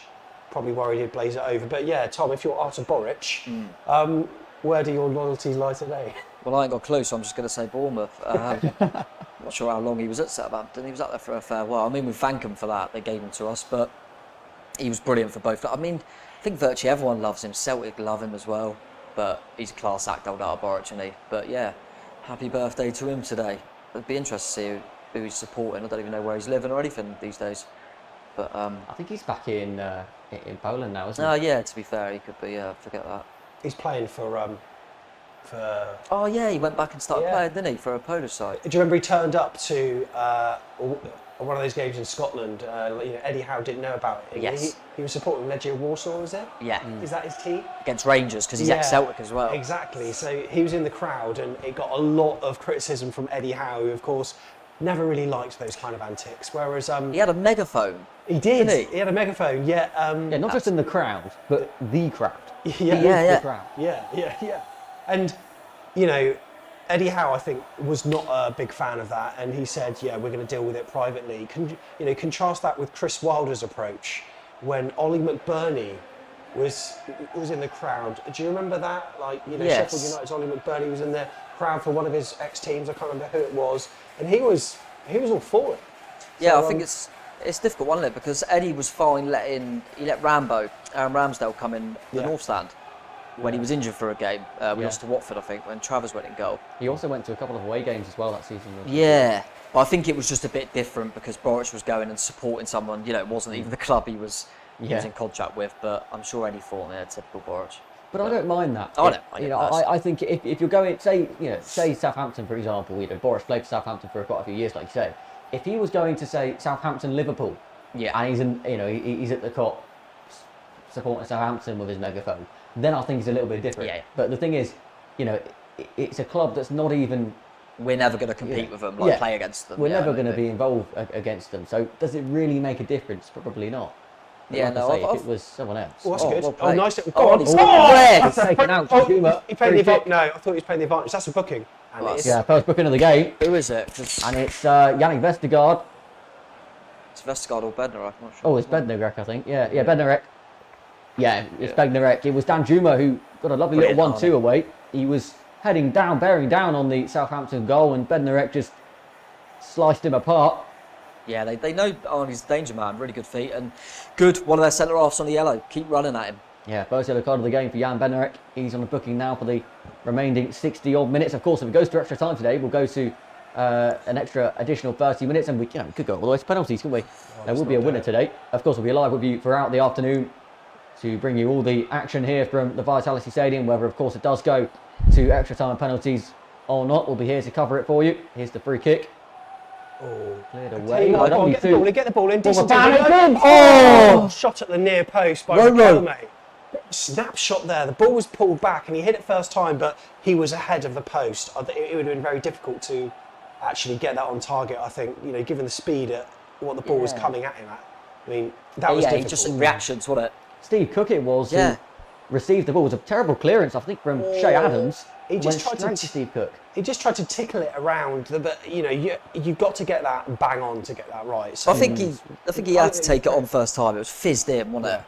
Brilliant ball from Steve Cook for a centre half. I think when the ball is fizzed in at that pace, you need to use the power that's been delivered to you, and you can't take a touch because, firstly, there's not enough time in the box. But he did the right thing, but just the angles were just a slight change of body shape. I think perhaps he'd been able to get a shot. Sounds like you would have put it away, Sab. So.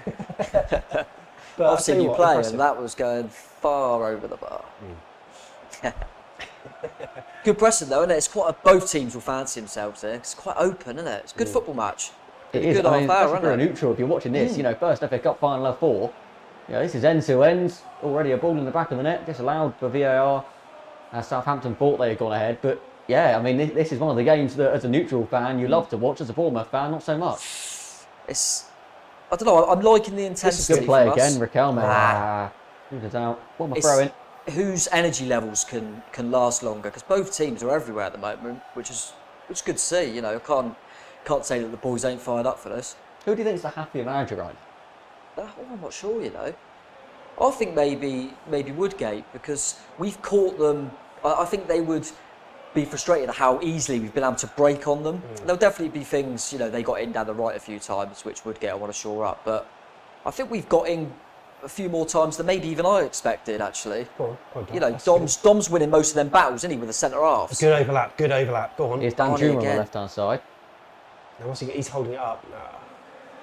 Be patient. 1-2 with Rico. Danjuma into Jack Wilshere. Come back here. Well done, Jack. Good play. Pearson sitting in there nicely as well. This is good build-up play. Jack Stacey. Stacey. Good turn. Riquelme, sorry. Keep the ball. Good play again. Have a go, Ro. That's brilliant play. Riquelme actually really good there. He's got good feet, hasn't he? I thought he was going to mess it up, but fair play to him. Him and Dom, nice little 1-2. Not sure if that's Riquelme or Eden Hazard, not too sure. Brilliant. Showed a bit of strength there as well. He ended up on the floor. It reminded me of that goal against Arsenal where he sort of just went past 3 or 4 players, did a couple of 1-2s with a couple of players. Tell you what, only Southampton could slice a clearance and find their right winger. I'll tell you what, whatever happens here, I think Rowe having a good game would be massive for us moving forward. Well, because it's like a new signing, because he hasn't really played. Woodgate will suddenly think, I can use this guy. Oh, Good Oh, play. and he tried some Danjuma, tricks but again. he's Oh, come on, Brett. Sandwich, no foul though. I mean, you saw that moment there with Danjuma. You know, this season it almost seems like he's been playing in a Bournemouth side that he doesn't really feel comfortable sort of believing in. You know what I mean? He sort of plays in the team, but he doesn't really want, you know, if there's someone to pass it to, he'll pass the ball rather than go on a run himself at times. Whereas maybe someone like David Brooks or Junior Stanislas, who of course knows the club well and has been there a little bit longer, might take on a little run themselves or perhaps back themselves to take someone on. But we saw there, Riquelme almost played with, you know, a full load of confidence. I think with Danjuma, right, what he's done in recent games, he's actually added the ability to get the ball in the box first time with first time crosses. Now, previously, at the start of the season, he would always hold on to the ball and he would always try to go sort of one-on-one. But now people are thinking, people in the Southampton defence are probably wondering, okay, now is he going to whip it in first time here, or is he going to take it on? What with the predictability of which foot he's going to go on as well? I think he's a difficult player to actually be up against. But we've got a free kick now. Rico whips it in. Good ball. Yeah. Cleared away, still in the box. Well, keep it alive. It's a billing. Come on, get the ball in. It's got to be a whip delivery first time. We're going to just calm it down and just keep the ball, recycle it, go back. What up? What they have there. Yeah, Olnie's got, was it 3 assists last 2 games, something like that? Sorry? I think he's got 3 assists in his last 2 or something, Danjuma. Danjuma, yeah. See, one thing I'm finding with Roro, right, at the moment is that Danjuma is obviously providing width. He's hugging that left touchline, whereas at the moment, Riquelme is not doing that quite a lot. He's always coming inside. And at the moment, it feels a little bit unbalanced because whenever Roro's, I don't know if that's, he's been told to do that, but we know that Jack Stacey likes to get forward on that flank. Yes, good. You've made the point now when we've got the ball down the right-hand side. Look, Roro's just coming into it now, but he seems to want to tuck in a little bit more. Danjuma. Solanke. Solanke, brilliant turn. Have a go, son. Back in the box. Roro, just didn't fall for Bournemouth there. Solanke got away on the right-hand side, tried to whip it back into the middle and try and squeeze it through a few Southampton shirts back into Rodrigo Riquelme, who looked to be in the best position, but I think it's just come off Yannick Vestergaard and bobbled back to his goalkeeper Fraser Forster. But a good chance again for Bournemouth there. I tell you what, we're getting our chances. Dom's causing problems. We've got 2 big centre halves, and Dom's really. I think they've changed system. If you look at it now, it looks like a back 3 there. Yeah, it does. Doesn't it? It looks like they've tried to accommodate a little bit. Walker Peters is playing more as a wing back, same as Bertrand. Is that Diallo? Looks like he's maybe dropped in to make it a third centre half. It looks like it, doesn't it? What I'm really liking is our, there's quite a high press from AFC Bournemouth actually, and all our midfielders are right on it, and they're not giving them any time on the ball. Contrast that with other performances this season where we've given opposition midfields the time and space to do whatever they want almost. This does seem to be better, although they've got between the lines here and they're looking to approach the Bournemouth goal. That's the worry with the high press. Gineppo's in. And Gineppo. 1-0 Southampton. That one won't be chalked off. One will not be chalked off. Redmond made. And that just fucking sums it up. That just, what? As soon as they've beat our press, like you said, we've been doing it really well. But if they can find, they're clever footballers, and if they can find somewhere in between the lines, I think it was Redmond picked that up. I think in trouble. I think Jack Wilshere has to do better there. I really do. I mean, you see that the run that Redmond's got on. Jack Wilshere, he's got the experience. You've got to take the booking, I think there. And as much as you don't want to see that sort of thing. Like there, you see, Wilshere doesn't get back quick enough. Perhaps he doesn't get there. But see there, sort of give up on it. Put your body in the line, and Redmond slots it a little reverse ball with his. It's just outside of his right foot, wasn't it? And it's a slide rule, Thierry Henry-esque pass into the far post, past Begovic, who couldn't do much about that. And it feels almost unfair by the way the game has gone so far. But we always know that Southampton have got that quality, and they can punish us. So it's absolutely vital that we're clinical, where we can be. But Tom, not great. Been playing well. I just thought we're getting close to half time here. If we can get in level with that performance, the boys will be really confident going into it. But what's difficult is when you're doing a high press like we have, you buy into it, you're doing well, it's working for you, As soon as they beat the press and then score, you start doubting whether the press is the right thing to do as players, because you think, well, we pressed like this before and they caught us. Yeah. And I wonder if that may take a little bit out of us. Real shame, because do we deserve to be leading? Maybe not. They've had a few chances as well, but we certainly don't deserve to be behind. But listen, they worked it well, didn't they? It was a good goal. It's been end to end, hasn't it? Yeah. I mean, it has been end to end. It was only a matter of time, I think, until someone took the lead. Yeah. But I think Southampton have been more clinical going forward. I mean, obviously they scored that opening goal that was disallowed for offside, but you saw even then, yes, it was a Bournemouth player that deflected it into the back of their net, but it was still a much cleaner pass into the middle, if you know what I mean. Kyle Walker-Peters got in behind and he whipped the ball across with a bit more sort of crispness to it, and I think that's something that AFC Bournemouth have lacked so far. Yeah, I agree. I think Bournemouth have experience of coming from behind, albeit losing the game, but against Barnsley, they took the lead, and then we managed to equalise within about 10 minutes or so, and then we managed to turn them over just before half-time. Obviously, we know what happened in the second half, so it's not a situation at the moment that we're unfamiliar with, but the fact is we're now playing a side with Premier League quality that has maybe got that little bit of experience and nous to sort of hold a little bit more firm than what the Tykes would have a couple of weeks ago. But yeah, it's important that we get the quality of our passes right and just take a little bit more care on the ball. Sometimes I find our diligence controlling the ball and passing the ball is not good enough. And there, it's almost like we just switched off in midfield. He got time and space and set Djenepo free. Ironically, we've been looking throughout the game at our left back being the place that's weak on that side. It was that gap between our centre back and our right back where it's that classic pass, and we've seen Dan Juma score from that position many a time. So yeah, important that we show a bit of intent now, and this half is racing on. It really is. Yeah, it's flying by. I think Pearson's getting too involved. He's getting too involved in the game when sometimes you just need him to sit. He's running after everything, which looks great, but they keep picking up the ball in the pocket where I expect our defensive midfielder to be. Do you know what I mean? I mean, he's doing well when he's got the ball, but there's a few times where they've had it, he's running around, Harry Arter-esque. I mean, even there, he's ahead of Wilshere.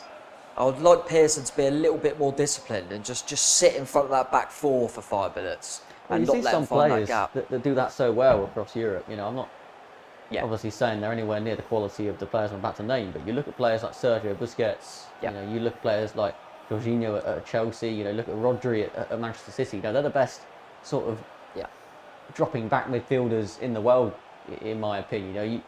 You look at the role that Ben Pearson plays before he signed for Bournemouth, and a lot of the time he is playing that sort of role where he's sort of just picking the passes from just behind the line of the midfield. And like you say, sometimes you do want him just to give you a bit of assurance, that he's going to be there if I can appreciate what he's trying to do. He's just, he's trying to keep up that press for us, which is great. There's just a few times, obviously, the goal was very evident. There's a few times I think like Redmond and that just picked it up in their pockets, and someone's got to take responsibility and go, you lot press, but I'm just going to sit here for a bit because we can't be going 2-0 down before half time. Just got to use our heads a little bit. Go on, Billy. I mean, you look at it, and it's only 1-0. AFC Bournemouth would have gone out today to try and find the back of the net, regardless of what Southampton do. I mean, that's obviously an obvious statement. But the opening goal for Southampton, although it's a bit of a sort of a cut, it's not too deep into this Bournemouth sort of mentality, I would say, because I've been covering European games this weekend, or this week I should say, and when you see an away goal, you think, oh, that's difficult for the home side because now they need to score twice. But of course, there's no away goals in the FA Cup. So although it's only 1-0 today, it won't change much, will it, for AFC Bournemouth? Because they're going to go out and try and cut Southampton apart today and try and sort of put themselves into the last four for the first time of the FA Cup. They're not going to come out and just sit back and think, oh, we'll play for 0-0 and go to penalties. You know what I mean? Although they've conceded the first goal, it's not going to change much, is it, for Bournemouth? No, that's right, and I think that in order to get past 90 minutes, we need to score a goal.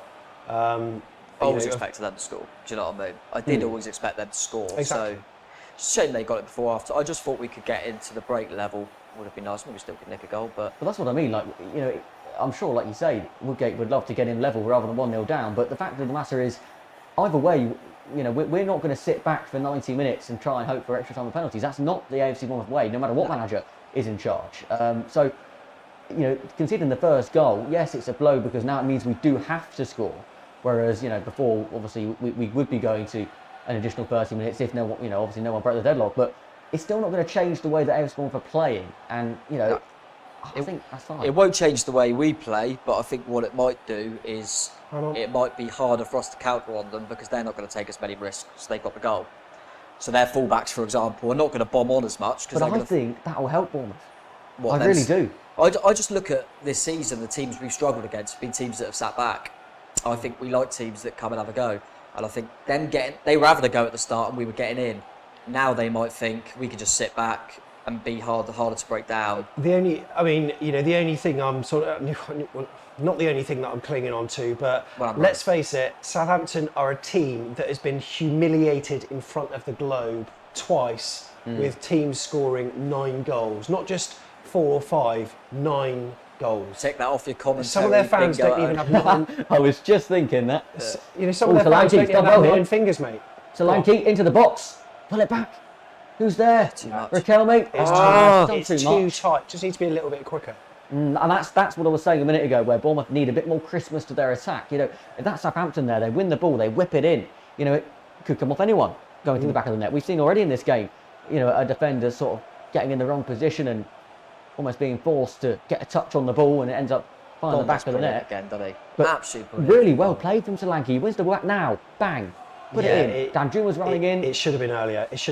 And you know what? When you're running at pace and you're playing it into someone who's stood still in the box, there's not much that you can do. You know, Solanke really should have fired it in, as you said earlier. And looks like it just smack off a defender's leg and go in. You know what I mean? Well, that's what I'm saying. It happened already in this game. Southampton obviously had it disallowed, but we saw Kyle Walker-Peters getting behind, and Carson Vickers it was who.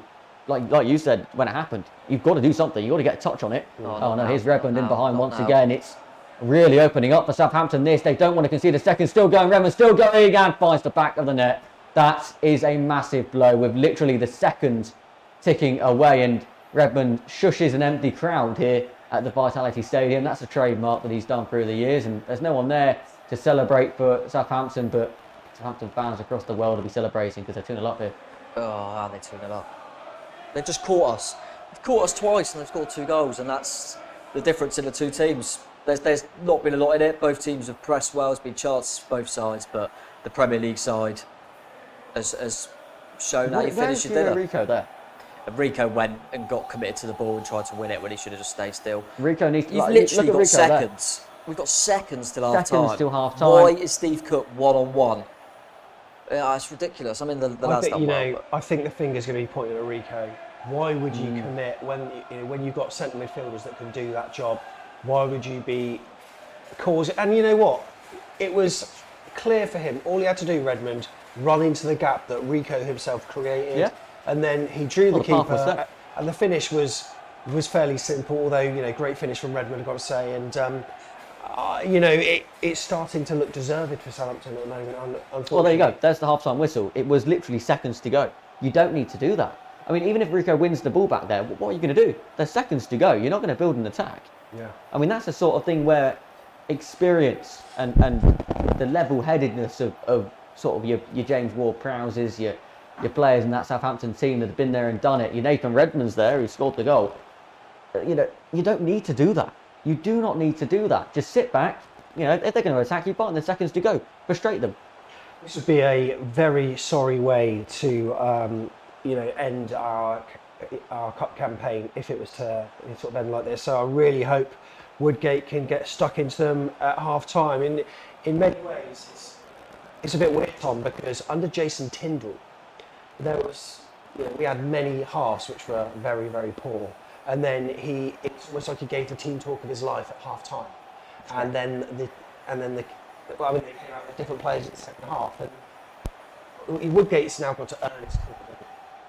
Yeah, no, definitely. It's big half-time team talk to try and, just tell the lads they can still get something out of this, because I'm sure a lot of them think that's game over, and they've got to get in the mindset of get a quick goal. We're back in this game. They're a team that in Southampton that are off form, and you get a goal, they're vulnerable. But yeah, difficult one. I think at the end of the day, we've had a lot of games where we've played worse than that and come in, like you say, level. But we're playing a team Premier League, and they've got players that can finish their chances. Gineppo and Redmond, we've let them in, but as soon as they've got the chance, they finished it. We've had just as many good opportunities, if not more, but we haven't really tested the keeper, whereas they put both of theirs in the back of the net. So, real shame, because I don't think we were awful, but defensively, just getting caught so silly. I mean, with like 10 seconds to go, they've got a throw in, just put your stall out and just make sure you get to half-time 1-0. I mean, that is a killer blow, that goal there. So at half-time then, it is AFC Bournemouth 0, Southampton 2. We're all absolutely gutted. Wherever you're watching, on the live chat, get your 5-word half-time reports in, because we're going to be reading them out very, very shortly. Try to sum that up, if you can, in 5 words. No swearing, please, if possible. And whether you're a Bournemouth fan or a Southampton fan, you give this video a like. You know, if you're a Bournemouth fan, out of love for us. If you're a Southampton fan, just to enjoy a bit of schadenfreude over the fact that us Bournemouth fans are not having a great time so far, but there is a second half still to come. Now, shortly on the channel, we're going to be chatting to a journalist that has got his foot in both camps. But before we do that, as part of the halftime show, we really need to go over what we have seen. And Tom, we nearly had an early scare, didn't we, with that goal? But thankfully, the thing that we all hate, VAR, it came to our rescue.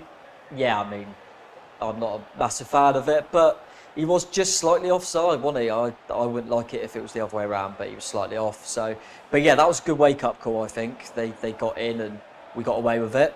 And you'd like to think, okay, now we've been caught, but we got away with it. Let's just make sure we don't get caught again. But want to be. But yeah, we've played all right. We started the game quite well, I thought, on the front foot, quite high intensity. I think Southampton done the same, to be fair, but it was a really open, good football match. The simple fact is, they finished their dinner and we ain't. That is literally it, and they defended slightly better. But yeah, I'm gutted, because I don't think there's been much in this game, and we're 2-0 down, and it feels like that's it. Do you think that's Premier League quality showing through on it? Yeah, I think so. I mean, you look at the goal that they scored to open the game up.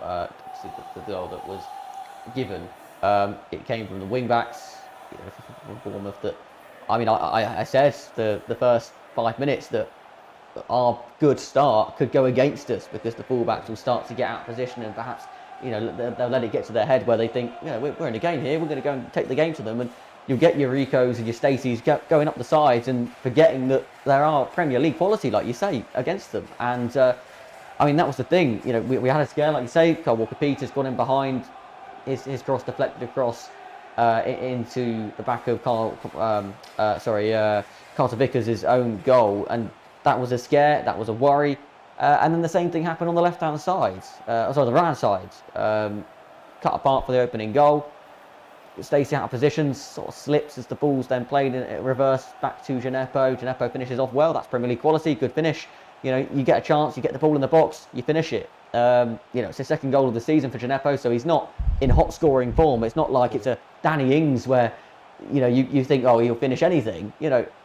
It's his second goal of the season. He's not having the best of seasons for Southampton, but he's in behind. He puts the ball in the back of the net, and then just at the last moment, the final seconds, the finale of that second half, you think just let it fizzle out, get in at half time, a goal down, and you're only a goal out of it. But again, like you say, Premier League experience. Redmond knows what to do. The gap's there, the path is made for him. There you go, have a run at us, find the back of the net. He did so, 2-0 half time. So at the moment then, let's just look at the half-time stats. 54% possession to Southampton. They've got 7 shots on goal compared to our 4. Both teams have got 3 shots on target. Saints have had a couple of corners as opposed to our 1. And in terms of fouls, 5-4. All we want is clinicality, and that's what we don't have. Do remember to keep getting your 5-word match reports in. We're going to be reading them out very, very shortly. And Tom, have you got any Saints mates that give you grief, or do you tend to cast them aside? No, I've got plenty, unfortunately. But obviously, were born in Bournemouth, but for some reason decided to be Southampton fans. But yeah, they repeatedly tell me they don't care, so I'm sure that will go on again tonight. But listen, let's just hope we can have some sort of mental comeback.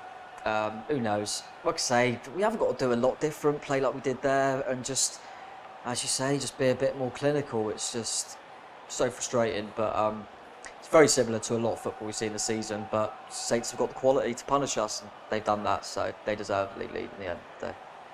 Tom, you sound really downbeat. I'm not, you know, like all I want to see is just a Tom Jordan smile between now and the end of the game. Hopefully we can see that. So yeah, obviously having friends, and you know, I've been in the pub, sat with Saints fans who are friends, and you know, it's a very interesting rivalry as we've seen, and it's one that local journalists obviously have to cover, whether it's on the radio or on the local newspaper.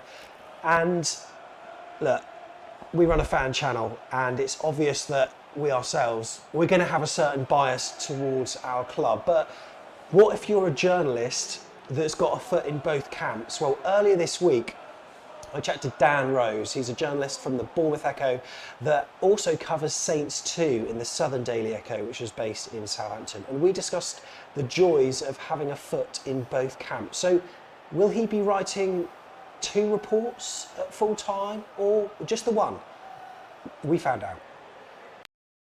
It's obviously a challenge that we have to embrace at the Echo, really. I mean, I think it's first of all, you've got to be sort of honest and sort of have that clarity, really, where it is obviously myself, Tom Crocker, we are the Echo Sports Desk. There are 2 of us to cover the 2 clubs in the top 2 tiers in English football, really, with Cherries and Saints. So, yeah, challenges is the word. Mainly, I mean, a lot of it obviously comes down to sort of the mileage that we have to do. And I know obviously a lot of fans are sat at home at the minute waiting for the chance to get back into grounds and stuff like that. So we can't really take that for granted. We are very lucky to do the job we do. But I mean, you only have to look back a couple of weeks ago, really.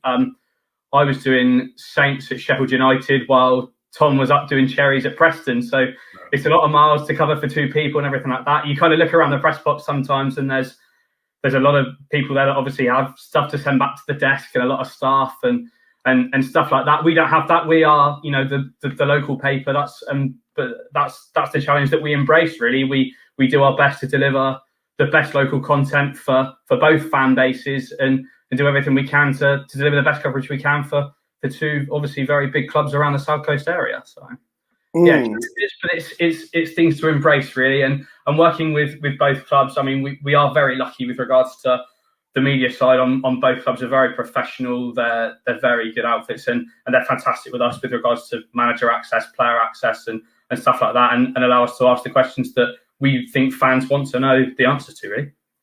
Yeah, absolutely superb. And I must say, I read yours and Tom's articles daily on the Daily Echo website, I have to say. So for this, though, tell me how it works, because obviously you've mentioned Tom, who you work alongside. You're in the Bournemouth Echo, you're in the Southampton Echo. For this fixture, are you independently writing match reports for a slant on each team, or how does it work? So I mean, obviously, although we work together as a 2, there are 2 separate publications covering 2 separate teams. So what you would get, I mean, I gave the example a minute ago where one was at Sheffield United, one was at Preston. Normally, one would go and do a live blog of the game. We'll obviously do a run and match report on the whistle, which people obviously go and look at. And obviously then go and get the post-match reaction and everything like that. That won't change regarding this game. It's just a rare novelty that the 2 of us will be together rather than potentially at other ends of the country and stuff like that. So yeah, one of us will do the Cherry side of it for the Bournemouth Daily Echo. One of us will do the Saints side for the Southern Daily Echo.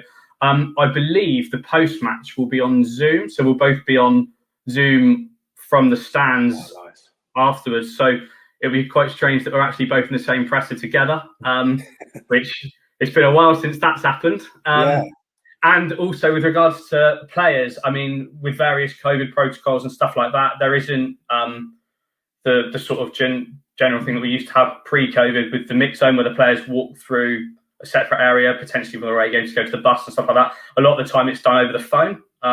or something like that, which is another bizarre scenario in itself with regards to COVID, because a lot of the time you find yourself speaking to a player who stood on the pitch over the phone, so you can see them and they can see you, but you're miles away. So I imagine one of us will do a Saints player, one of us will do the Cherries player over the phone, and we'll obviously sort of split it up that way and stuff like that. I'll be completely honest with you, Sam. Obviously, I've been away for a few days this week ahead of the game. I'm back for the game.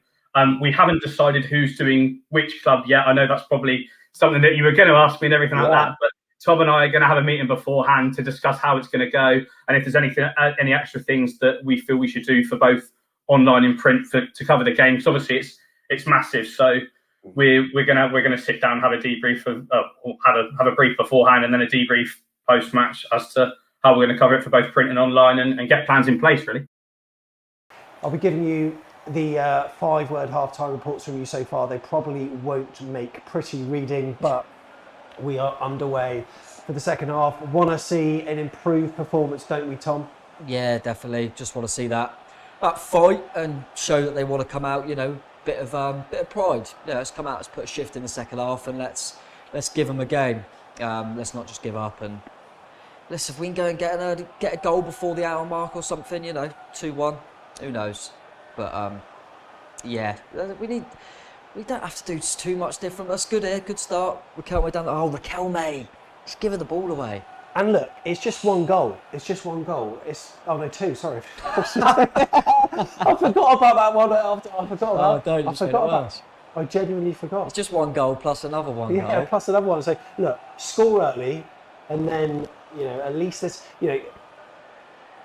like as Bournemouth fans now, right? What we want is to see a goal in the first, say, 15 minutes or so, and then we've got something throughout the rest of the game to potentially look forward to. Whereas if we leave the first goal late on, say, 88 minutes or 87, it's like it's time running out. We need to do it now. So the next goal. If they get the next goal, then it's game over. If we can get the next goal, something on it. But hopefully Woodgate's rolled them up. I think the frustrating thing today is, Southampton are the same, so not making excuses, but obviously because of the injuries, so apart from Sam Surridge, we haven't really got, we haven't got the likes of Stanislas to come on, or Brooks to come on, or Lewis Cook to come on, or Lerman to come. All of these players are out, so we've got a real young subs bench. But if we can nick a goal, then maybe we've got some players that can come on the pitch that have got no fear. Raquel made a nice little turn there. Solanke, get it wide. No, it's just this quality. Not quality it's on the the final ball. pass. I've actually got a tweet here. You were just saying there about the players out. Got a tweet here from Big Fat Ollie AFCB that says hashtag AFCB, Brooks, Kelly, Stanislas, Lewis Cook, Lerma, Smith and Long, all unavailable today. I think we need to gain some perspective. So yeah, no, definitely. We have got players out, but I'm pretty sure Southampton can list a few as well. I think they have got a few out as well. But yeah, it doesn't help matters. But we've got a big run in as well, and these players that are missing, so there's still a good enough team on paper, isn't it, to get a couple of goals in this game. So we'll see. But we put a lot into that first half energy-wise. So see if the energy levels are still there. Could do with some Arnie magic, and that was a good touch there. Rico, get it back to him. Go on. Arnie running down the left-hand side. We haven't really got many to pick up. Good ball in over Dom and cleared by Walker. Not enough options in there, though, is there? Oh, well on Jack. Kept it alive. Billings still alive. Have a go, Jack. Have a go. Wilshere! Side net. I thought that was in. Oh, I thought it was in. Well, as you heard, I thought it was in. I seen it from a different angle now. Wilshere does really well to win it back. Really knocks it back to him. Oh, it's bent into the side net. From my view here, I thought it went in. It's annoying because there's no fans. You can't see if the crowd's happy or whatever. Woodgate thought it was in. Well, he obviously had a decent view. Let's be fair, because he was right behind that. Whereas us, it's on the other side. It looked like it nicely nestled in the net. I sit in the east stand, so if that was me, I would have cheered as well if I was in the stadium today. So, what have you guys been thinking about the first 45 minutes? We've got a number of 5-word half-time reports. Cookie Dodge said we played like we lost. Liam Travers, my testicles could defend better. Luca Macchiardi, need to be more alert. Please swap Rico for Zamuris at AFC Bournemouth, Germany. Thank you for joining us, guys. Aaron K said Rico AWOL has gone AWOL twice. We got Alex, thanks very much for coming on, saying, where do we go now? Yeah, good point. Dixon completely bottled it again. Struggling to find any words, said Paul. I'm off to play golf, said Stefan. Have a nice round. Hopefully it won't be 4 later on. Please play better next half, said Daniel. Need to be more alert again. Who said that? The left is our weakness, said Gary. Rico, just a liability. I'm sensing a theme here. We might want to pick up that during the rest of this half when we're chatting. Rico is shocking. That's only 3 words. And we can concentrate on championship, said Paul. Second goal kills us off, said Dave. Rico again. Sloppy defences, mistakes strike again. Thank you for all your 5-word match reports, half-time reports. I'm sorry I couldn't get through all of them, but at full time we'll be going through a few more, and hopefully they'll be a little bit more positive. But Tom, there's a theme there with those. Yeah, reports. and Rico hadn't had a good half. He hadn't had a good season, to be fair. But listen, we've struggled at left back all season. I remember at the start of the season, Jason Tyndall started with Adam Smith on the left, played Stacey on the right. And all I would hear over and over again is, why are we playing Adam Smith at left back? He's right-footed. Why don't we get a left back in? Why are we playing Smith? Just play Rico. Then we started playing Rico, and everyone said, just put Kelly at left back. Then we started playing Kelly. He was awful there as well. He's picked up lately, to be fair, before this little injury, so hopefully he'll be all right after the international break. But we've struggled in that position all season, and we decided not to offer Charlie Daniels a contract. And I still think that's one of the worst decisions we made, personally. Charlie Daniels will walk in his team. And we struggled all season. It's not a surprise. And like I did mention as well, you've got a really talented winger in front in Dan Juma, but he's not going to help you loads. We might have half a chance here. Dom Solanke, get it wide. Raquel May on the right hand side. Overlap. Dinks it in. Oh, just over Solanke's head. Oh, it's that final. Same again, isn't it? So, we mentioned at the first half that Southampton just seemed to have a bit more to them going forward. The final pass, the final shot. Good play from Wilshere though. Get the ball on that side. There we go. Here's a chance. Ball across. Solanke. It's cleared away. Raquel May still alive. Cleared away now by Carl Walker-Peters. Gineppo will get to it. And I think that's that for that attack. It is. He hoops it away, although it's not. Back to Ben Pearson into Billing inside the box. Right hand side now for Jack Stacey. Stacey whipped it in across. No one there. No one in there. No one there. I'm already looking at this. 5 minutes in the second half. We could be level already. And I'm looking at it thinking, not enough bodies in the box. Do we just chuck Sam Surridge on? Because to get someone next to Dom. Because look at this cross from Jack Stacey. It's right on the money. But he's got one person to aim at. I think give it till the hour. And then chuck Sam Surridge on up there. Is this a problem with not having a number 9, number 10, that kind of thing? Because he would have thrown himself into that position. Anyway, we've got a corner. Come on. We'll come back to that. This in. Give him a good ball. Too deep. It's too deep though. Looked like there was someone there at the back post to head it back across, but no one was there again. It's good though. Again, it's another good corner though. It's not a terrible ball in. It's over everybody, but if there was someone there at the back post and nod it back across goal, it could cause some problems with that second ball. I can tell you, by the way, that at half-time, the odds for an AFC Bournemouth win here 3-2 is 40-1. We've got some tweets in as well that say it's stupid game. Nobody cares about the Emirates FA Cup anyway. Missing Lemmer big time. Another comment there from Graham Curtis that time. The South End says, I'll not be commenting now until full time. Pretty sure I know what I'll be saying then. Southampton go forward again. Shea Adams with a shot. No, you know what? That's that. And we are making it easy for them. We're absolutely making it easy for them. These defensive bloopers, and they're so clinical, whereas we get into these positions and we just, don't look like we're going to score. And look at, I'm dreading watching the replay there, but one of the players who's historically struggled to score for Southampton has scored against us. Jay Nantley's Sam Surridge are coming on. Yeah, we've got changes that are being made, but I think he's offside. He's not. No, he's not. He's not. Well. No, wait. Hang on a minute. Right, watch. Yeah, he's off. He could be off. He's miles off. Yeah, he's offside. It won't count. I think it's going to get chalked off. It's going to be chalked off. Steve Cook, I noticed. We might be all right. I think we might be all right. I noticed when the goal went in, Steve Cook looked at Carter Vickers and went, it won't count. I'll tell you what, sometimes I wish this was alcoholic. But, yeah, you know what? Well, there's no way that can count. Yeah, no, it's going to VAR. Looking at it and... Well, there, he's miles off. Yeah, it won't count. It will not count. Oh, did Carter Vickers kick it? Oh my God, it might. It's not off our player. Is it off our player? Oh no, he's flicked up. It's there. Is that the moment? If Carter Vickers hasn't touched it, he's just air kicked, then he's offside.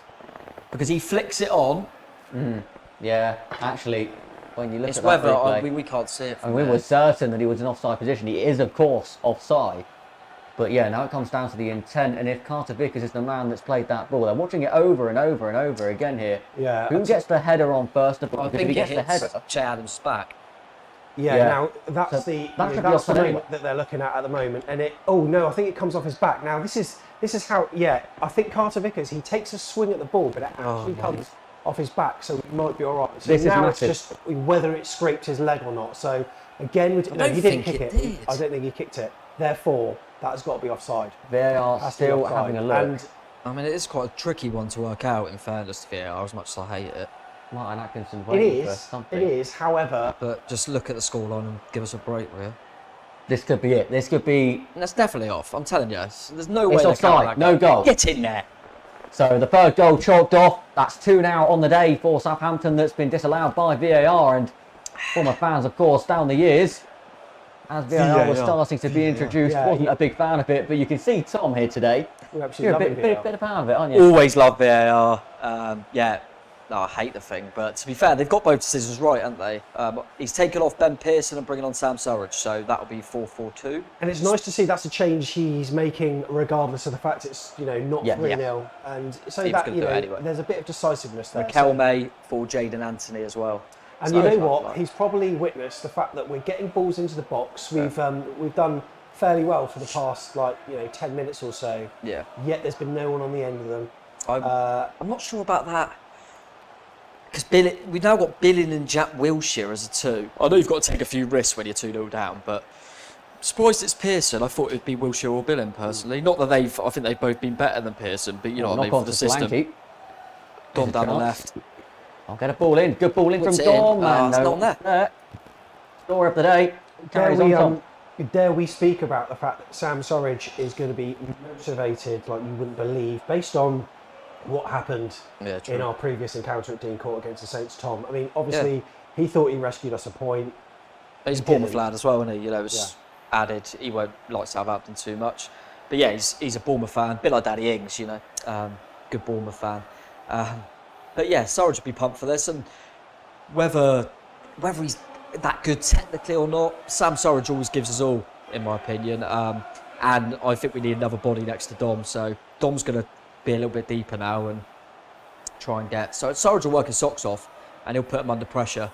Oh, ball out to. We've got to look at that as Armstrong. A let off, another goal ruled out. Just switch on, boys. Whip it away, still not away, all the way out. Ward-Prowse Well, takes the shot. Eventually, Wilshere gets the block in. Forward again from Vestergaard, and this time Stacey can try and get the ball out of the half, and it's a free kick given by Martin Atkinson there for a push on Jaden Anthony. I mean, look, you were saying you need to bring Surridge on. You were saying that you've got to do something. About 60 minutes in, if the score is still 2-0, get another striker on. And yes, it took a third goal, what seemingly looks to be a killer goal from Che Adams, to get those 2 subs readied and coming on, with an instant impact after that goal. But the goal doesn't count. That's massive for AFC. Well, 3-0, I think, is an unreachable task at this point. But 2-0, like you're saying, get a goal back, as long as it isn't the 88th, 89th minute, get a goal back, and they're back in this FA Cup tie. Yeah, well, that's definitely given not away if we defend like terribly. this. Another defensive error into the box. There's the shot off the post, back to Redmond, who rolls it in. And I think that is going to be that. Another defensive mistake from AFC Bournemouth, giving Southampton absolute crap. Absolute crap. Honestly, Jack Stacey, what are you doing? Absolutely What are appalling. they doing at the back? We're absolutely gifting it to them at the moment, and we've only got ourselves to blame. You saw Rico's lack of discipline there, and what is Jack Stacey doing? What is that? Suicidal ball, playing it across like that when you just know that, there you go. That's full There time. you go. That's that. Southampton go into the finals, semi-finals. Pathetic defending. I mean, it was a horrible ball from Jack Stacey. Blind ball back into the midfield. You never play the ball across your own goal. You learn that as soon as you start kicking a ball in, the under 8s, under 9s. You do not play the ball at any stage of football, from non-league to Sunday League to Premier League. You do not play the ball across your own goal. Jack Stacey's done that there. Redmond's picked the ball up, gifted it into the path of Nathan Redmond. He rolls it to Armstrong. You know, he hits the post, and again, no one's making any sort of effort to try and, you know, beat their men to the ball and try and get in a strong defensive position. There's no sort of consistency at the back, is there? They're all over the place. They don't know where each other are. Yeah, and you know, I think Southampton are probably almost going to toy with us now for the rest of the game. I think that you know, they've shown how clinical they can be. I've got to say credit for the finish, because it could have been easy to to blaze that in again here. All of the finishes, even the one that was disallowed. Gineppo, he's got the run of Shea Adams. Here is Shea Adams, cuts inside. Another effort comes in. This time it's wide from Armstrong, but almost 4 for Southampton. I mean, they've had the ball in the back of the net 5 times today. We've been bailed out twice by VAR. Twice it wasn't obvious. It wasn't like they put the ball in the back of the net, but the whistle had already gone and all that sort of thing. They scored 5 times today, and twice we thought, oh, this might be disallowed. It is brilliant. We're still in it, and then we go and give the goal away. You know, the first half, you know, they get the opening goal. It's chalked off. We think, right, we're back in the contest, fine. Then we think, right, getting at half time, 1-0. We give them a sloppy goal to go 2-0 up. Seconds, literally, I think it was literally 45-58 when the whistle, when the ball went into the back of the net. The whistle was about to go. Give them a goal. It looks like tie's over. We then kick off, sloppy start. They score a third goal, disallowed. And we think, right, maybe we're back in the game. And then again, we go and give them an easy goal. And all 3 goals today have been absolutely gift wrapped. We've done it twice in this game. First half, we got away with it. We stayed at 0-0 because they had a goal disallowed. And you thought, that's a wake-up call. And then they scored. And then we've just had one again. Wake-up call, got away with that one. They scored straight away after. Defensively, all over the place. Our best player's been VAR. And it's not good enough. And now, we're in a situation an hour into an FA Cup quarter-final where I would take a 3-0 defeat because this could get embarrassing. I think that's the YouTube title sorted. Our best player's been VAR. I mean, it says it all, doesn't it? Yeah. It's really, really poor. I mean, Shea Adams in again here now. Cuts inside, too easy. Gineppo's there for support. Eventually, Carter Vickers recovers, seemingly recovers, and then gives the corner away. But again, it's one ball over the top. Southampton are in. This could end really ugly. Yeah, and you know what, they are, I mean, they're good all over the pitch at the moment, and I'm finding that our final touch has been really poor. We're technically so bad. We've been in great, I mean, you know, like each and every attack will have a final ball, right? And very few will end up in the back of the net. But when we do lose the ball, sometimes the passes that we're trying to make are so simple, and we're not getting those right. And our final touch is really heavy. Directionally, our passes are not right. There's just not the crispness there. And then, you know, counter that with the fact that we're making sloppy defensive issues as well. And, you know, credit to Southampton for, you know, taking full advantage, because, you know, I think they deserve it so far, but we've gifted it to them. And as I was just saying, I mean, you know, that finish there I thought was very good by Redmond. He managed to sort of, you know, kill the ball. It had been very easy to blaze that over. Unlucky with the shot that hits the post. And, you know, half our players aren't even waiting for the rebound, and we are caught cold. Redmond, as a person who's got, you know, well, he's got intent to attack, and he being a sort of forward-thinking player, and he's there, he waits, slots home really well, and it is as good as game over, unless something happens in the next 5-10 minutes, Tom. But at the moment, I'm not really seeing. No, we're out. It's gone. I'll take 3-0 defeat now, just so it doesn't get 4 or 5. But just gutted, mate. It's happening again. We do this all the time. We just turn up for the odd game this season and look really hard to beat. And done it against Swansea, and we've done it against Watford. Then in between there, it's been pretty rubbish. Story of the season, isn't it? Yeah, story of the season, consistently inconsistent. And we'll probably turn up again a few times this season and maybe bundle our way into the playoffs. But I mean, when I've been saying I'm not sure that anything's really changed since we've changed the managers, because I don't really believe in the group of players that much. People told me we've shored up defensively. I mean, really, the errors. We've had the ball in our back of the net 5 times. Defensively, we're all over the place, absolutely all over the place, and yeah, we've averaged a goal every 9.5 minutes today, conceded. Yeah, it's not good enough. And Southampton haven't really had to work for it. That's the most frustrating thing. Their finishes have been top draw, but we've just put it on the plate for them every time. We've gone, finish that then. It's like shooting practice. They haven't had to get in behind, or they haven't had to do anything. They can start resting players now. That's not good enough. They're a team that have won, I think it was 1 game in 8 or something. That was against Sheffield United. They can't buy a win, and we've just given them 3 goals.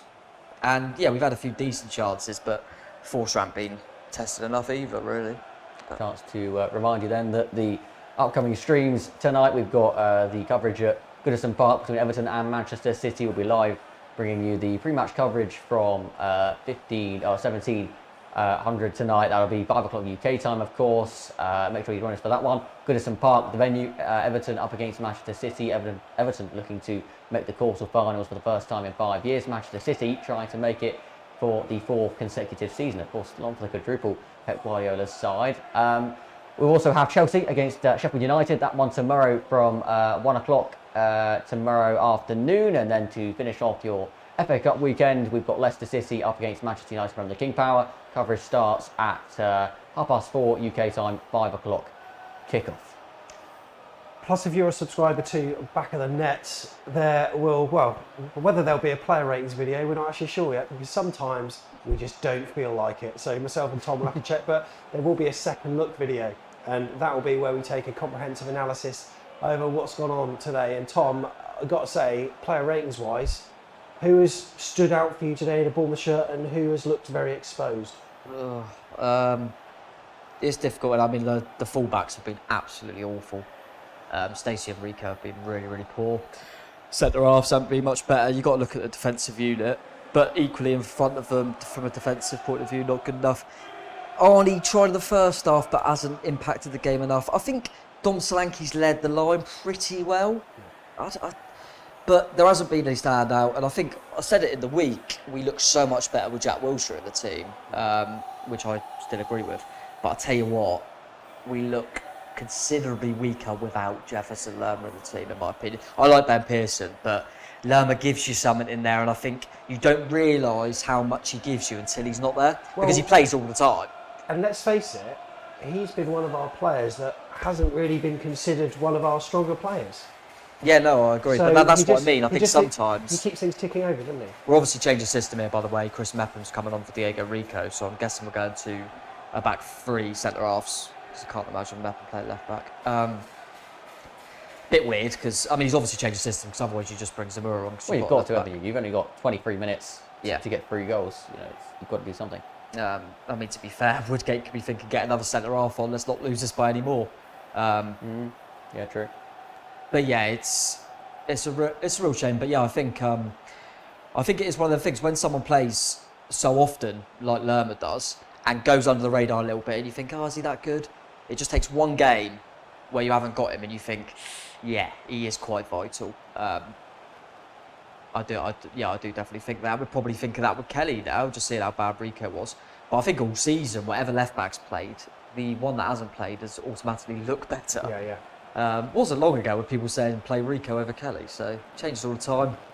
And similarly, I know when Smithy got his injury, people were saying, well, that's all right, because Stacey's better anyway. He's been awful today. I think Stacey's been nearly just as poor as Rico, personally. I mean, if you look at the stats today, I'm just getting the stats up here for the game.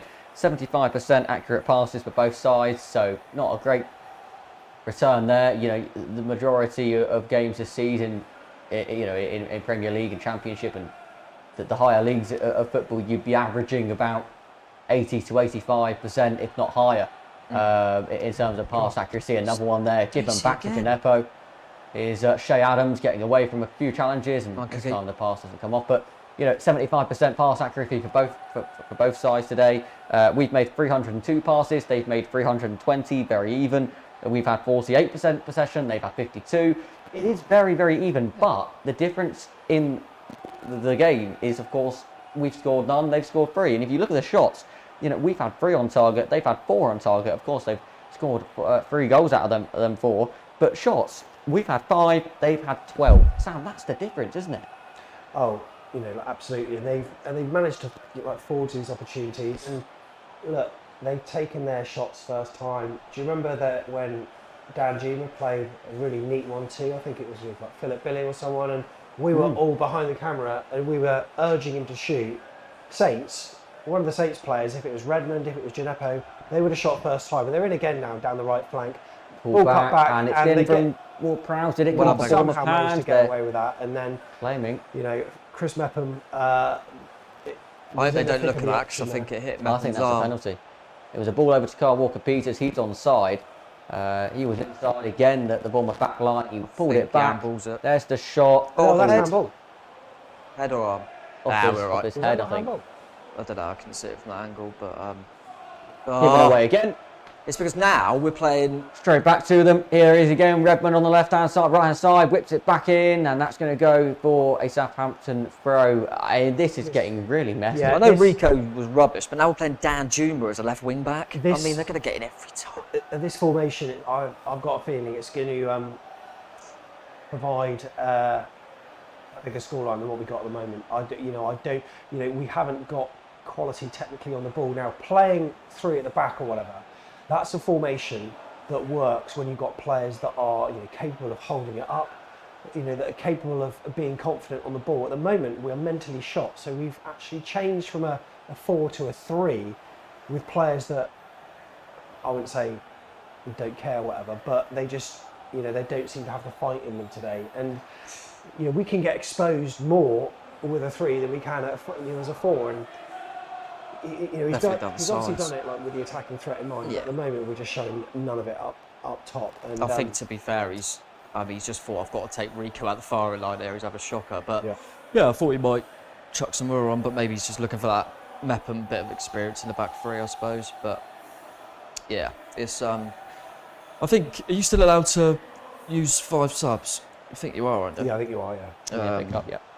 I mean, I personally would just take Dom Solanke and Dan Juma off, rest them, because we ain't getting any for that.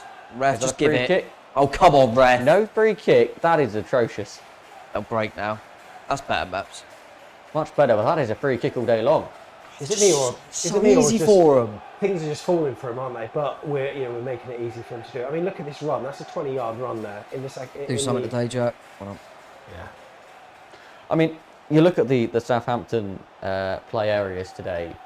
They've played down the left. The majority of their play, the highest concentration of play for them is down the left and down the right. They've used the wings very, very well. But like you say, we have made it so easy for Southampton today to attack us. I mean, we've tried to use the left-hand side more often than the right, and we're lacking something, aren't we? We're lacking a bit of quality, a bit of precision. I mean, here's Nepo again. It's a brilliant save from Asmir Begovic. It was from range. It was about 25 yards out from Armstrong, and the Scotsman let fly. It was heading into the far corner. Begovic had to do something. Had to stop it getting messy. Oh, Begovic, I mean, he's already going to win Player of the Season, isn't he? I mean, he must... That's a brilliant save. I almost think he's good because he has to be so alert all the time because he can't trust the people in front of him. I can't remember the last game Begovic didn't make a great save. He's been brilliant, and he must be thinking, God, these people in front of me, they're making me look good because I'm getting tested all the time, but let us down. And when we're saying about defensively, I'd never one of the people that defensively puts it all to the back 4. You defend from the front at the end of the day. It's a team, and I think they haven't been protected brilliantly, the ones in front of them. I don't think, as much as the fullback's been poor, I don't think Riquelme and Dan Juma helped them too much. But you've got to defend as a team, and I think a lot of the time the defensive players will say, well, they were just running onto us from the middle of the park. Like, give us we didn't have, especially for that first goal, for example, but it's a shame. But it all turned, in my opinion, on that goal got on half time, because if you go in at 1-0, it's a completely different mindset. We've had to open up at 2. Billing's done well there, by the way. That's a fact. That's got to be a booking. Yeah, he's going there. Both their centre halves are on bookings now, but I don't think even if they sent them both off, we still score. Oh dear. Not good. I mean, obviously, if you want to see the player ratings, it'll be on the back of the net or the AFCB podcast channel if you feel up to it. But if you look at the Sofa Score stats, Jack Stacey 5.8, Diego Rico 5.8, generous. Nathan Redmond 9.3. Yeah, Redmond's been very good. Well, that just says it all, and he's always been a player, Nathan Redmond, I've got to say, that I admire. He's just got that low centre of gravity. He's just got that unpredictability, but he's got the quality with it as well. And you know what? They're Premier League players for a reason. and they have been involved in competitive matches all season. Whereas we've had some competitive matches, and we've had some where we've just seemingly coasted. So from a standing start, they are streets ahead of us, and it is shown today. I thought their whole derby would add a bit of spice to it, and with the incentive of playing at Wembley. I mean, this is everything, isn't it, for Bournemouth? Yep. This is it. You played at Wembley, semi-final. I mean, this is a brilliant run from Ward-Prowse. He's gone through. You're joking. He's messed on. He's gone through 6 or 7 players there, James Ward-Prowse. Eventually, he slotted it to Redmond. Redmond's tried to wrap it inside the near post. I think it might have just touched the outside of the post on its way round. But it was actually Armstrong who made that run. I mean, look, he's gone past about 7 players. Unbelievable. And he should have scored. That should have been a hat-trick, yeah. We're saying now, last season they virtually put in the killer blow, didn't they, by beating us, settled us down. Then a few times, I think there was one game where the 3-3, they actually stayed up on that day. Then I remember us losing to them and beating Swansea and virtually saving them as well. Now we're not even in the same league as them, and we're going to play them into form now. Yeah. They've been useless, play us, and we've almost played them into form again now, because you can see they're confident now. It's the best game for them. They'll be loving the fact they drew us, but imagine if Danny Ings was available as well. Well, frightening, isn't it? I mean, it could have been a hell of a lot worse. And you know what? Wembley is the incentive, and always has been the incentive for both sides today. But for Bournemouth, it's almost like mentally the play. They thought we were playing the semi-final at Kenilworth Road rather than Wembley or something, because they just don't seemingly have any fight in them. And I think the more the game's actually gone on, Southampton have got more confidence. There's more of a swagger to them. Bournemouth just look increasingly resigned, and I've got a feeling that we've already witnessed that point in the game where Woodgate is conceded, and that probably happened about 10 minutes ago. So now we're just we're going to be coasting through the game, trying to protect as many of the players as we can. It was a good cup run up till now, but sadly that's it. It's sort of your best wish to Southampton. Hope they draw Man City in the semi-final and get beat by 9 goals for the 3rd time. Which is, I don't know, that must be a club record. That sound better, Sal. Oh, no, I'm not bitter at all. do you think... Pass me that sour lemon. Yeah. Do you think if there were fans in stadiums, and obviously, football is the least important thing in terms of the pandemic, but if this was perhaps further on down the line and fans are back in stadiums, do you think if we were 80% full, say, and there was going to be 70,000 at Wembley, do you think that would have changed the game today between these two sides, where Bournemouth maybe would have had more? I mean, here's Danjuma. He's in here, Danjuma saved well, and that could be, it was a... Yeah, that was a chance that at this point in the game, we needed to score back. Did all right. By the way, we missed it. Billings come off for Gavin Kilkenny. Yeah. Yeah, I mean, just... Yeah, I think what you were saying is right. When you've got fans in the stadium, there will always be more of an intensity. Now, fans would have been getting on Rico's back, I'm absolutely certain. Even Jack Stacey, and obviously that can have one of two effects. It can make them really disheartened, or it can drive them to perform better. And quite often we've seen it whereby the fans have maybe given a player a bit of stick, and it has caused them to have a better game. Equally, when there are good things created, good chances. I always remember one of the games in our relegation season in the Premier League, we were pretty awful. And then the game, I think we were at playing Brighton at home. We ended up winning that one 3-1 or something. And the game completely changed on a moment where Rico marauded forward and hit the post. And at that point, fans were starting to feel positive about things, and the players felt it as well. Now, at the moment, go again. I mean, you wouldn't know it's a rivalry at the moment. Southampton have got another corner out of it, but yeah, I'm sure it'd help. But equally, that goes the same for Southampton. So maybe it's negated. I'm not sure. But let's face it, there would have been 10,000 Bournemouth fans in there today, 1,000 Saints. I don't know. But then there are also players that probably perform better with no fans as well, because they haven't got the pressure there. So it's very hard to call. It's all about who turns up on the day. In Southampton today completely deserve it, and we just look absolutely lost. Absolutely lost. Well, scores to bring you from the Championship. Brentford, of course, playing Nottingham Forest in the early kickoff. And Brentford surprisingly have the lead. Great. So Brentford a goal up. Ivan Toney from the penalty spot there. 62 minutes gone there. As a shot comes in, and that's wide from Diallo. But yeah, so Brentford 1-0 up. That won't help AFC Bournemouth at all. They're a goal up there at about 60 minutes gone. 61 minutes gone. Ivan Toney 12 minutes in, and Brentford with the lead there. Of course, Barnsley playing Sheffield Wednesday later on. You've got Bristol City up against Rotherham United. Norwich, of course, in action against Blackburn. Big game there at 3 o'clock. Attention's got to turn now back on the league, isn't it? It has, and I just hope that some positives can be taken out of this. And of course, there aren't any positives from the performance, but we've got to use the pain of loss. I mean, I'm sounding a bit like Eddie Howe now because all of this sort of media soundbites. Southampton again, Redmond in behind. Carl Walker-Peters this could is be in. Yeah, I think we've got. And eventually, it was actually Shea Adams it was in, and Steve Cook at this time. But we've got to take something out of it, and it's got to be the feeling of being hurt from. I wouldn't say it's a humiliating defeat, but it's bordering that.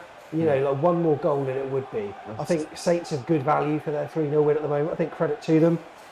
Rivalry, derby or not, or whatever, they've turned up and they've done their jobs really well. The fact that the goals that we've conceded have exposed our fullbacks to show that we haven't done our job. So there's going to be a lot for Jonathan Woodgate to mull over now.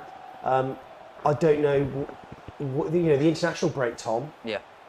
I don't know if it's good we're having a break now or not. I mean, what are your thoughts? It's a difficult one. You can look at it both ways, really, can't you? Because sometimes it's good to just get back out there and try and right the wrongs. And sometimes you could do with a little break and get some players on the training pitch. I mean, obviously, we're going to have a few away with their internationals anyway. I think Lloyd Kelly's being given permission to go away, even though he's not fully fit. They reckon he might be fit enough to take part by the time England under 21s play.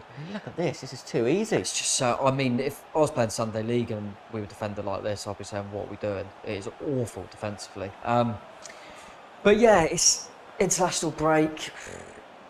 There's not many teams in the Championship that have loads of players going away. We have a few, and a few clubs have a few. So from Woodgate's point of view, hopefully he can get a week with the players, on the training pitch and things like that, and try and work on a few things. Having said that, the only time he had a week with the players, I think we lost, didn't we? But mate, I just feel a bit broken record. But anyone that watches Back of the Net and stuff like that, I've said constantly that I'm just not sure about this group.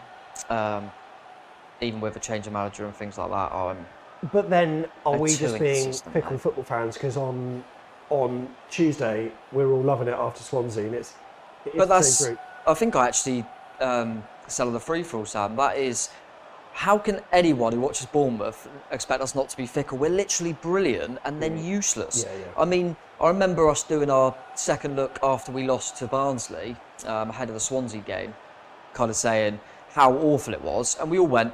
It wouldn't surprise me if we just suddenly turned up and beat Swansea comfortably, and we did. And then he gets our hopes up again, and the boys seem to turn up when they fancy it, and when things go against them a little bit, that goal right on half time, it's almost like they all feel sorry for themselves and think, here we go again, and just throw the towel in a bit. But top performers just come up on the screen there. Ward-Prowse, doesn't surprise me, he's been instrumental, hasn't he? For any Southampton fans watching the show this afternoon, I can tell you that Portsmouth are, of course, in action against Ipswich. Ipswich currently sitting 7th, Portsmouth in 8th. Obviously a big game in League One, and I can tell you that it is currently 1-1 at half-time. Portsmouth 1, Ipswich Town 1. So for Southampton fans watching right now, your side are 3-0 up, heading to Wembley, FA Cup semi-final. And your local rivalries, if it is a rivalries, AFC Bournemouth 3-0 down, heading out of the cup, and Pompey are 1-0 in League One. It's really interesting, actually. I've been checking out some of the tweets on the Saints FT hashtag at the moment, and they're saying NYG says cruise control, first time in ages. Saints Mike said, before the game I was sitting here like I was in the dentist's waiting room, now I'm sat here like I'm on holiday. Good to see that AFC Bournemouth is still 4-letter word here from Nathan. Thanks very much. I really wouldn't be surprised if there's interest in Armstrong at the end of the season. Apparently they paid $7 million for him. Yeah, Even when bargain. we've been horrendous, he showed up every game. So, you know, they are enjoying their football again. And you know what? They do deserve it. And it pains me to say it, but yeah, we have gifted it to them. But, you know, how long do you think we'll be stewing over this, Tom? I hope not too long. Woodgate won't allow it, I don't think. Just say, listen, we had our opportunity, we didn't take it, so now you've got one more, and that's to make sure we get up there and we're playing Southampton in the league next season. We haven't got the cup anymore, so that's all you can do now. You know, the fans will be hurting, they'll be disappointed that you just... we got half a chance here, by the way, Sam Surridge. Want to kick it best. It won't even go for that. Bertrand. They'll say that, you know, Woodgate can say to them, this was a big one for the fans, could have got to Wembley against Southampton, didn't perform, you've got a chance to make up for it, and we won't be talking about how poor we were against Southampton in the quarter-final of the FA Cup if we get promoted. We won't be talking about it, but if we don't get promoted, we'll say, and this adds to it as well, do you remember when we had that chance to at least do that in the Cup? So, frustrating, credit to Southampton, I don't think they've been brilliant, but yeah, that's not me being bitter in any way. Nathan Redmond just got man of the match award. I think it probably was him, Ward-Prowse or Armstrong, maybe. But yeah, not me being bitter. I don't think they've been great. We have handed to them, but the finishing has been top drawer. Even the goal that was disallowed and stuff. You know, fair play to them, especially. You know, and they're without their main man as well, so they deserve credit for that. You know, we've got to hold our hands up. You know, I love the banter and stuff, and they do my head in, the Scummers. But better team today, deserve to win. Absolutely, and they've been better than us all over the pitch. They've defended better than us, and they've been better in the final third than us. Everything they've it's just not doing my head in. Yeah, it's, you know what, frustrating. Bournemouth giving it away in midfield, trying to run through the midfield, and now they are on again down the left-hand flank. But thankfully, it's been shepherded out and by Carter Vickers, and it is a goal kick with, yeah, I mean, you can see the clock there on screen. No time for anything. All, you know, what's the best way we can see this out? You know, just by keeping the ball and just showing that we're capable of passing from A to B in it, Tom. Or just one of the young lads nicking a goal, consolation or something, just for their confidence, maybe. Yeah, that's about it. I mean, the only positive to take from this is that the cup is done. You know, if we've got a semi-final, there arguably will be players arrested, wouldn't there? Yeah, I know what you mean. And to be fair, looking at it now, it's easy to look at it now, but we haven't dropped 3 points in the league or anything. They're in again. Pulls it back across, no one there this time. I mean, we joke about 9, they could have had 9 today. Yeah, the main target is let's be real, we really wanted to win this, but the main target's promotion. We haven't dropped 3 points. So, you know, league table, hopefully some results will go for us in the league later on this afternoon. But I know it's technically not in our own hands, but if we go and win the majority of our football matches from now to the end of the season, we've still got a chance of promotion. I mean, it's hard for me to say it with any real chest right now. I'm not convinced we will, but our season's not over from this. If Southampton had lost this, the season's over because they've got nothing else to play for. We just got half a chance to Jaden Anthony. Surridge is there. 3 header for Surridge, he's straight to keeper. It's nice to see a cross go in and have a couple of targets though, wasn't it? But yeah, I couldn't quite get anything on it. Jaden Anthony's been quite lively, which is nice to see. We've got a graphic as well, which is, we'll bring up for you in a second, which is AFC Bournemouth against Premier League clubs this year. Of course, you know, we played Burnley in the last round, Southampton now today, and we'll try and get the graphic for you if we can get it. But you know, AFC Bournemouth against Premier League clubs this season, we've had, you know, our fair share in both cup competitions. You know, here's the graphic for you. You know, we've beaten Burnley. We lost, of course, to Manchester City in the, I think, the 4th round of the Carabao Cup. Of course, City now in the final against Spurs next month. But yeah, we've beaten Crystal Palace, albeit on penalty kicks, 11-10 now. What a game that was. But, you know, we haven't been completely out of it, have we, against Premier League sides this season? You know, Manchester City 2-1. You look at the quality they had that day. That was a hell of a performance. It was. I remember we started Zamora at left back that game against Riyad Mahrez. Mahrez didn't get a kick. We were playing really well. Surridge scored, then he levelled it up. It was quite an even game. That was impressive. And the Palace game, I remember thinking when we won it on penalties, we deserved that. We were the better side. And they played quite a strong team. Burnley was quite comfortable today, really. We have performed quite well against them teams, in fairness. And I think we were talking off air. I think, you look at in the league, Watford we've played twice, one of the best teams, haven't lost. Who else is there? Norwich, we've only played them once, but we beat them.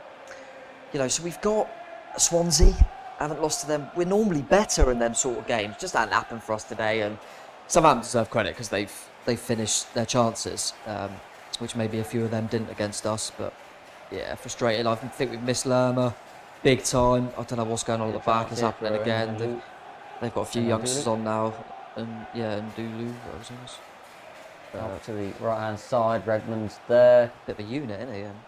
Yeah, I mean, come on in the league. Ticking away. Additional 3 minutes to be played. We know the tie's done. Southampton will be heading into the FA Cup semi-finals. Of course, later on our social channels, we'll have Everton against Manchester City for the second place out of the 4 semi-finalists. But it's clear to see now Southampton will be there. AFC Bournemouth just trying to get this game done with now. It's just end it now, ref. 3 minutes additional time. The clock, as you can see on the top left, has stopped, but there is still 2.5 minutes for AFC Bournemouth to try and survive. A fourth goal. Good challenge from Chris Mepham today. Oh, I'll tell you what, what minute did they get their third? It was before the hour, wasn't it? Yeah, so that's the only positive. 59 minutes exactly that they... I don't know how we've coped since then. They haven't scored any more. If they wanted to, do you know what I mean? I mean, like I say, I mentioned it earlier, they've had the ball in the back of the net 5 times. And both of them were arguably 50-50 sort of, is it on, is it off? Well, I think he's off, you know what I mean? It wasn't sort of comfortable where, you get the moments where the ref blows his whistle and the player kicks it at the back of the net anyway. It wasn't like that. They have scored 5 good goals against us today. And, well, 3-0 on the record books would actually show a different story because they could have scored 6 or 7, couldn't they? Yeah. They could have. I mean, the only one I will say, the third one, they're very lucky that it hit the post, come straight to their player. But they'll probably say very lucky for us it hit the post. But no, you're right. It was, like I say, if we didn't, I don't know why it's obviously a certain point in the competition because earlier in the season, it was no VAR at non-Premier League grounds, wasn't it? And obviously we're at a Championship ground. So obviously, maybe it's just because it was quarterfinals, but I'm not sure. I think it might be because we've got the facilities. Yeah, maybe. At a later stage. But at the end of the day, I didn't want VAR, but if we didn't have it today, we're 5-0 down. Yeah, I think if we saw a lower league side also make it to the quarterfinals, then maybe they wouldn't have used it. But I think given the fact that it was all Premier League apart from one, Championship club with previous experience of VAR and the facilities there, then that's probably why that's been used. I can bring you a big goal, by the way, in the Championship. Brentford were leading against Nottingham Forest. It's now 1-1. Brentford won, Nottingham Forest in the Championship. 75 minutes gone there. The goal scored by Filip Krivanovic for Nottingham Forest. Levelled it up after Ivan Toney found the back of the net for the home side. 12 minutes in from the penalty spot. Words are going up. We're going up. It's fine. Nottingham Forest have scored, and Sam Surridge has been booked, and it's the happiest I've been all day. Well, there we go. Silver linings. But 20 minutes to go, 20 seconds to go. I wish there was 20 minutes to go. In fact, no, I don't. I'm glad there's 20 seconds to go. I was about to say, if 20 minutes was to go, we might have a chance. But I think, given that third goal going in on the hour mark, killed this game off. And, Sam Surridge booked.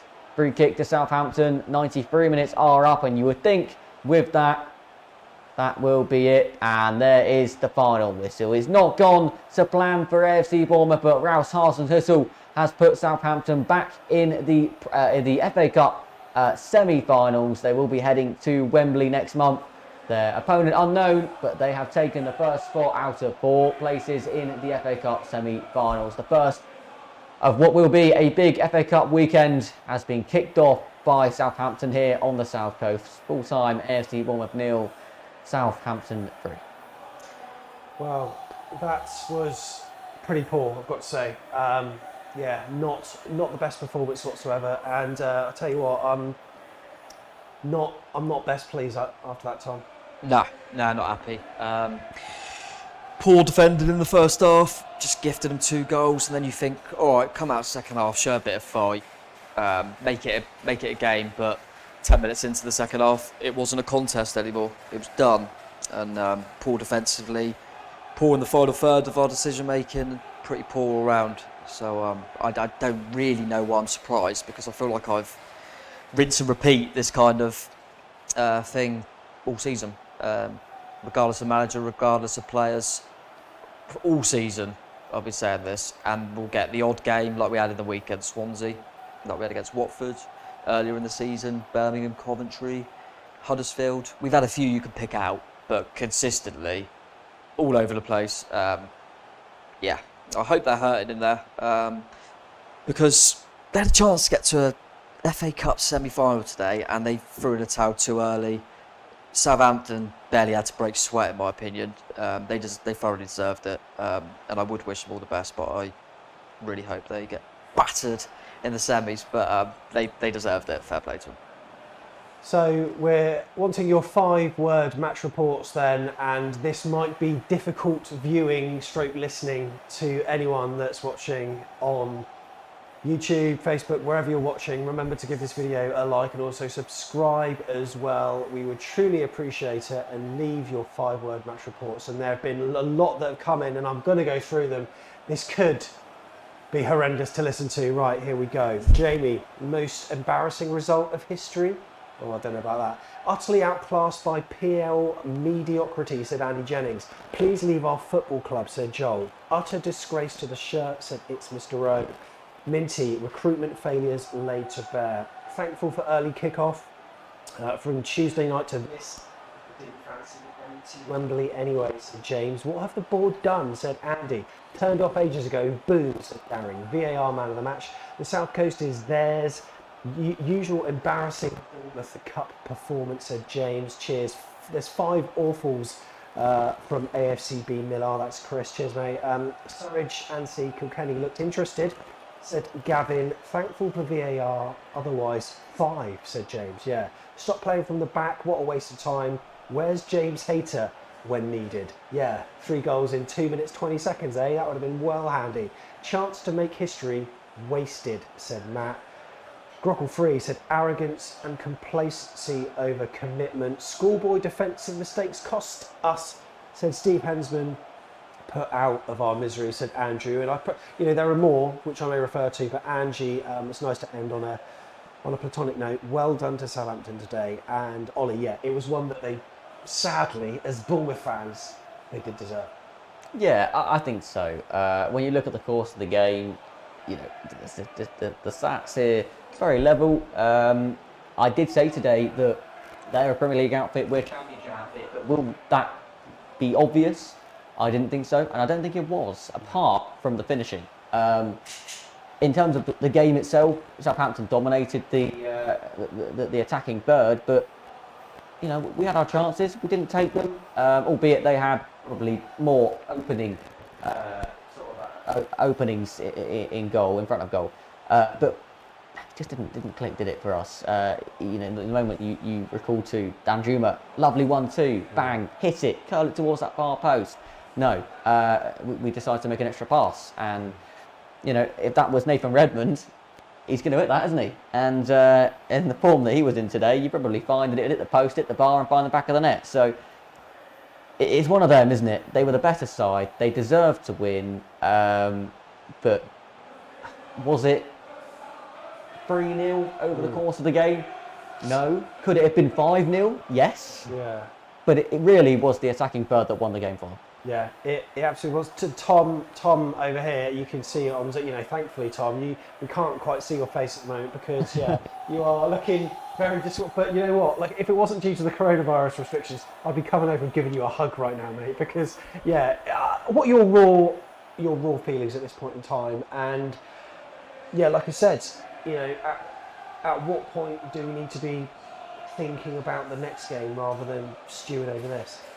As soon as possible. I think tomorrow morning, wake up and know what our targets are, and that's getting promotion, and that's got nothing to do with today. So, got to brush ourselves off, and yeah, we've got an international break, so we'll see what the reaction's like when we come back from that. But players got to look at themselves a little bit. I agree with what Ollie was saying there. It was in both boxes that we were beaten. quite clearly. But we talked a lot about how poor the defensive unit were. But let's look at Dan Juma a minute. Who I love, Dan Juma. There's been a lot of things in the week about how he thinks he's the best player and in Holland, he should be playing in the Champions League. Never thought he'd play in the Championship. Well, hang on a minute, mate. What did you do today? Do you know what I mean? You're not even in the Champions League now. You're playing Southampton. Like, if he's that good, he should be impacting the game more. And don't get me wrong, he's got us out of jail a lot of times. I'm just saying, in general, I think a lot of them have to look at themselves today. I just don't think there was enough there. I think we missed Big Jeff in the middle, definitely. And we probably missed that squad depth, didn't we? People like Stanislas and Brooksy, and that could help us out a little bit. But, I'm just frustrated, man. It's the hope that kills you, innit? It's why did I think we could do it today? When I watch that and think, yeah, that's what happens all the time, innit? And be down for a bit, and we'll pull in I think it will be the same all season. Said it on one of the second look videos we did. I think we'll pull out a few decent performances from now to the end of the season. How many games left? 9? Something like that? 9, 10, something like that. But we'll pull out a few decent performances, and then we'll pull out a handful of rubbish ones as well. Depending on the teams around us, that might be enough for us to nick 6th. It might not. But I don't have a lot of belief in the group at all. No, it was to achieve our goals. On Twitter, we've had some more 5-word match reports, and a lot of people echoing what Tom's just been saying. Dan Juma, not a team player, said Adrian Kelly. And it could have been 5, said Abby. Abby, thanks for your message. John James said exactly what you said. It's the hope that kills. Bigger problems than I thought, said the reluctant gardener. Tell you what, I'll be getting out in the garden and just to do something else for the rest of the afternoon if I were you, mate. James, can I play at left back? At least VAR presented a 5-0. Premier League, we're having a laugh. And Tom, we're looking at other teams in the Championship that are putting together runs of fixtures 3, 4, 5, 6. Norwich, I think. I mean, they're on such a rich vein of form.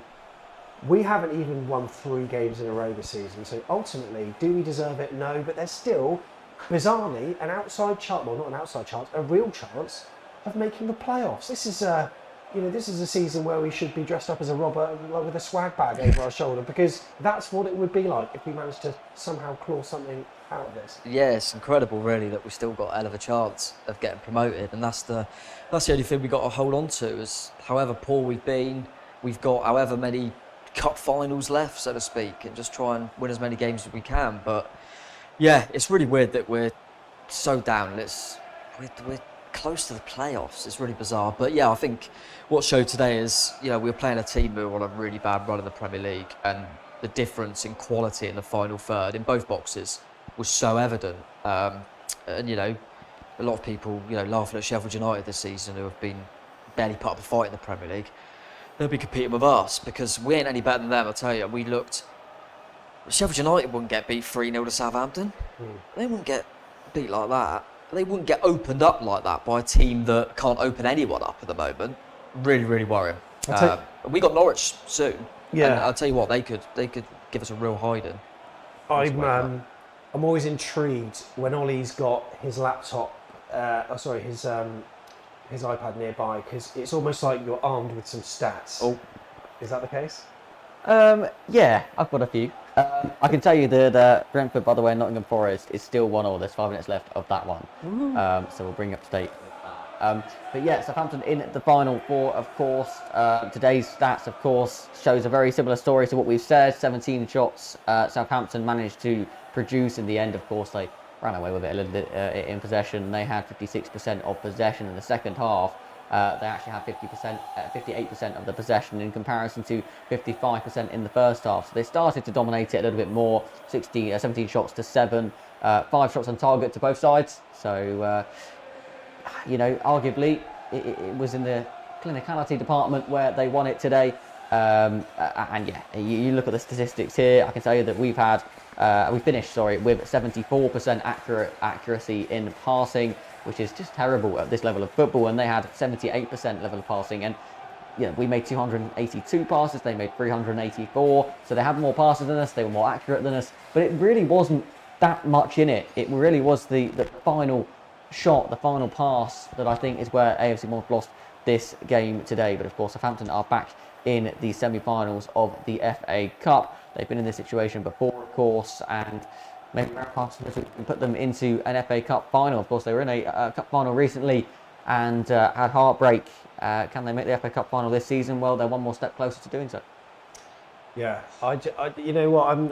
I'm trying to get some positives from the performance today, and the only thing I can really get that's good from it is that the fact that we actually blooded some younger players today, Tom, and it was nice to see Kilkenny, Jaden Anthony, etc., get some minutes in a season where they haven't been utilised, and a lot of fans have been clamouring out for them to be utilised based on in many situations on the pitch. So, for instance, left back position, Rico has a bad game, then Lloyd Kelly fills in, he has a bad game. Actually, let's go back to Rico.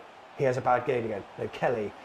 Kelly's then forced into centre back. We have to play Rico, and we've always been wanting the other person. But then there's always been this, like these thoughts of, why not put Jay-Z there? And we've given these players a little bit of time tonight. Do you think we'll be using them from now until the rest of the season, or is it going to be same old, same old? I don't think we'll use them an awful lot, but I sympathise with Jonathan Woodgate, because obviously he's come in. There's games all the time. He doesn't know these players. He's never seen them play. He said that openly, didn't he, about Riquelme? I've never seen him play.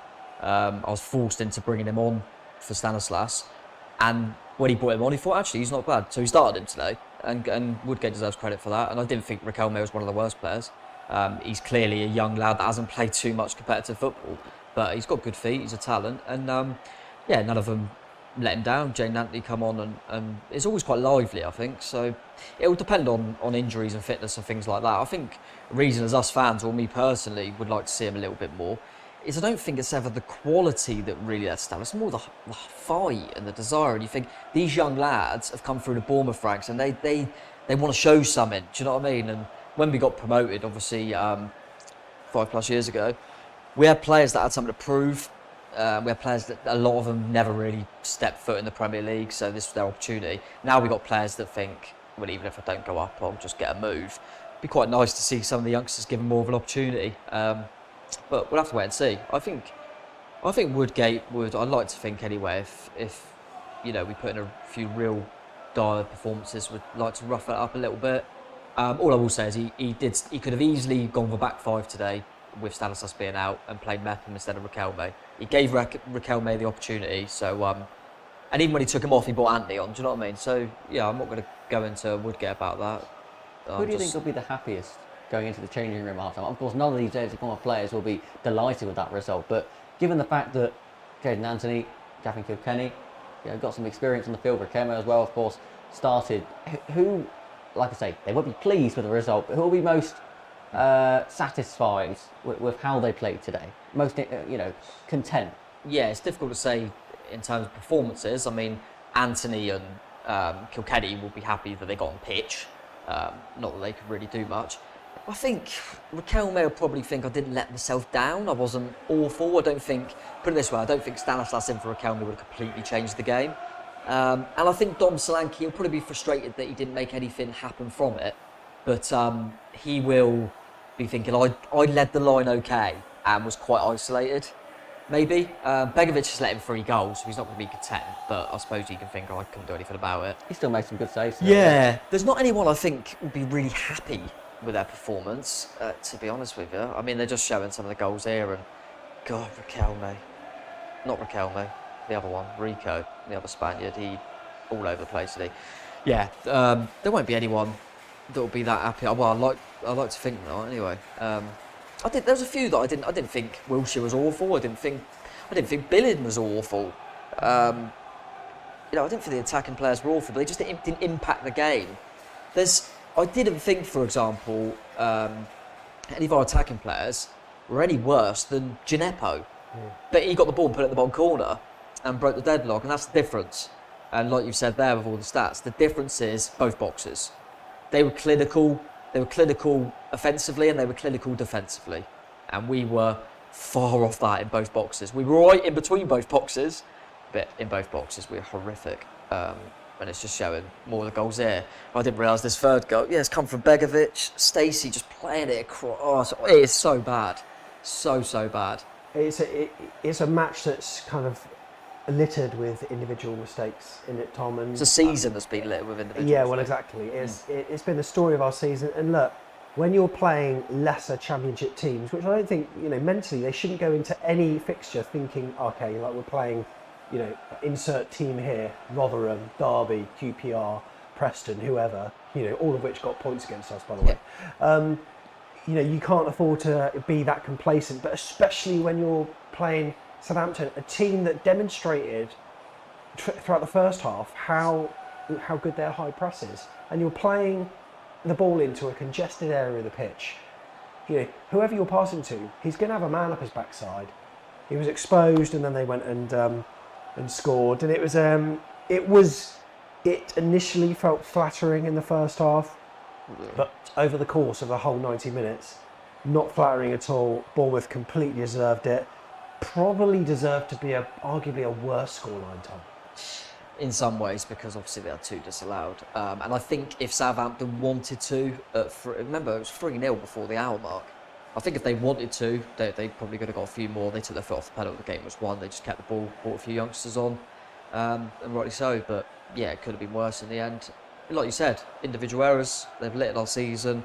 And I always think you don't get as many individual errors if you've got a team that work for each other. We've got a lot of individuals, in my opinion. I don't think we've got a team. Technically, one of the best players and squads we've ever had. But I can name so many squads that gave me more hope going out into a football pitch, because these lot are individuals, they're not a team, in my opinion. That's the worry. Because we know Woodgate, he doesn't want them to play from the back all the time. Yeah. He's openly said that. He said sometimes you just got to get rid of it. Yet, Stacey there, it's come from him trying to not... So that's his decision in the moment. I just...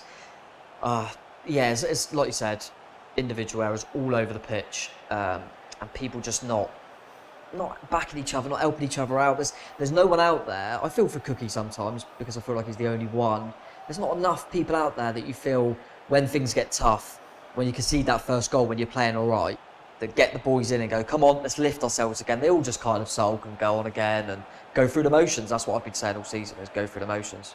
Well, I'll close off this 5-word match report section by giving a few more thoughts, and you know what, I almost feel like chucking this thing away.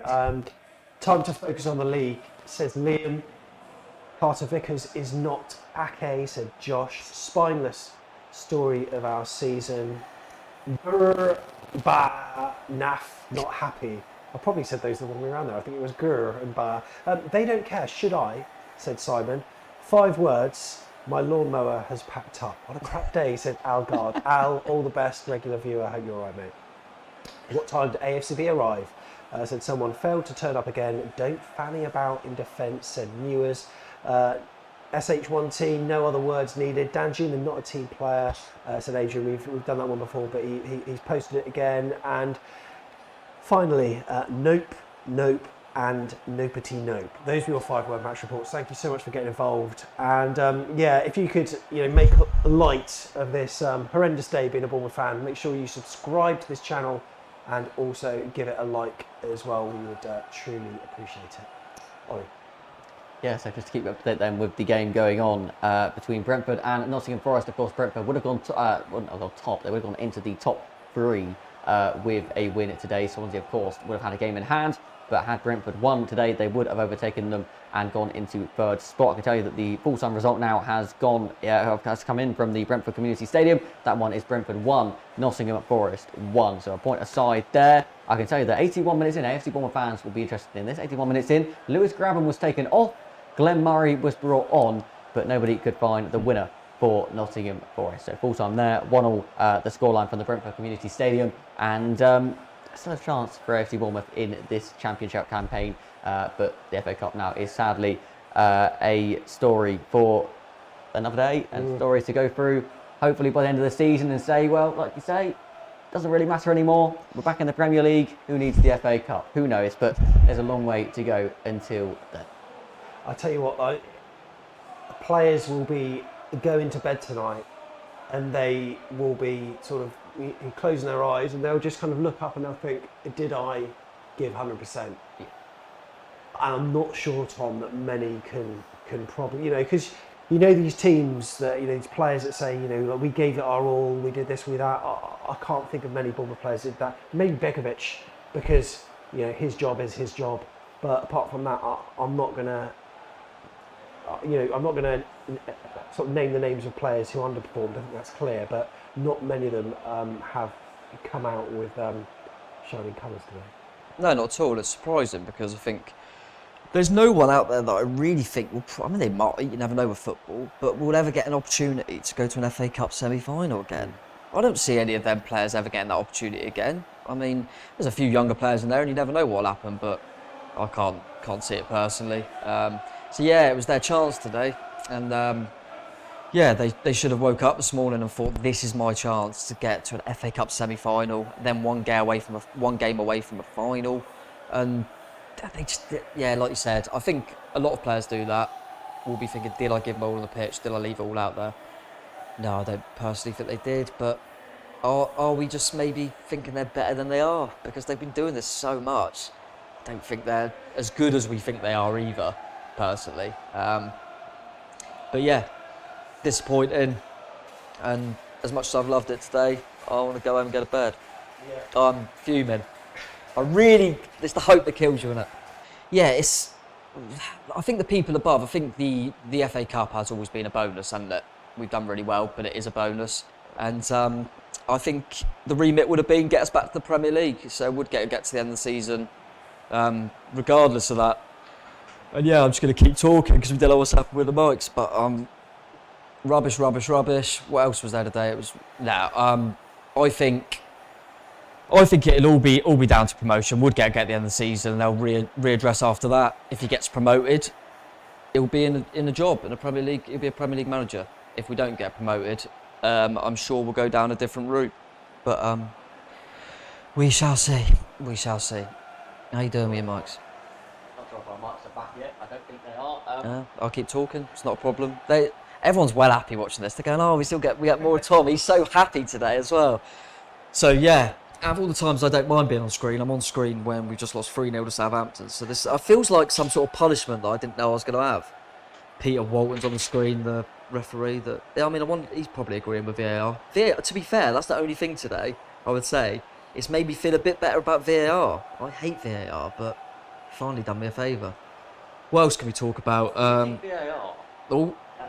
Do you think VAR helped AFC Bournemouth today? Because it could have been embarrassing. It genuinely could have been embarrassing if it weren't for VAR.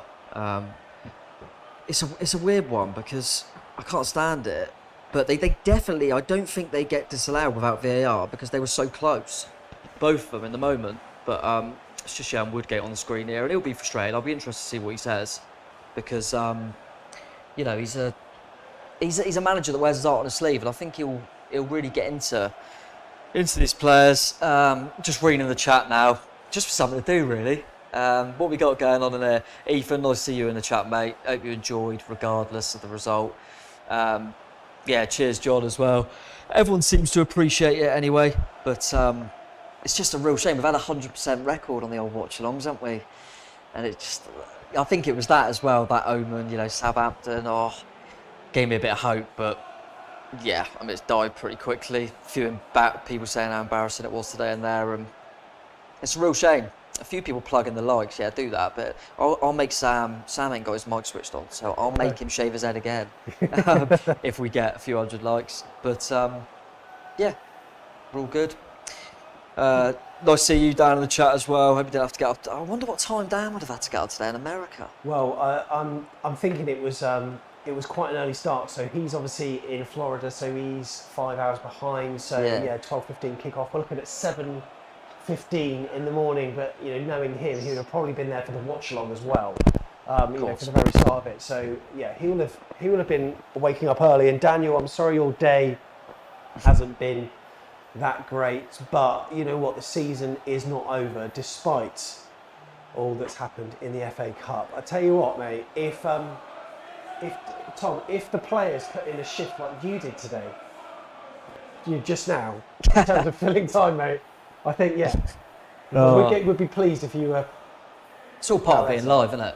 All part of being live. Love it. Someone asked me to blow him a kiss, so why not? yeah, everyone's disappointed, but I think everyone appreciates what we've done today. I really enjoyed it, apart from the result, unfortunately. Yeah. But it's been great. It's always great to watch football and talk about it. But it's just a shame it can't be a bit more positive at the moment. I just hope the players react to this. I've said it numerous times this season, but I hope they just see how much we care and how much we just want them to see them leave their all on the pitch. And when they do that, they get plaudits. They got it against Swansea because that's what they did. So yeah, it'll be interesting to see the kind of player interviews and what Woodgate says in that. And I hope there's a few home truths said in that changing room, but we'll see. Yeah. Well then, the marathon of a cup run for AFC Bournemouth falls flat in the final sprint. They can't make the semi-finals. Sam, thank you for coming on today. Tom, thank you very much. Final thoughts, Sam. Gutted or not too fast? League form is now the main concern. It's got to be the league now. Has to be the league. Yep. And Tom. Yeah, I concur. Nice to do this anyway. Ollie. Just shame about the result, but on to the league, and we'll go to Wembley anyway. Playoff final. No worries. Well then, the league is still alive for AFC Bournemouth, but their cup run comes to an end. Thank you for joining the live stream today. It's been a pleasure to bring you all of the action across the AFC Bournemouth AFCB podcast channels and also the Ollie Mate YouTube channels as well. So thank you to everybody that's tuned in across all of our social platforms. Before we leave you today, I'll tell you that Portsmouth, by the way, have just taken the lead. So Southampton fans, it's not all going. So I had to add it in there. Believe me, it just makes me feel a little bit better. But yeah, thank you very much to everybody for joining us for this one. AFC Bournemouth defeated. Then on the day, Southampton make a final push to the final four of this season's FA Cup. Don't forget, you are watching on the Ollie May YouTube channel.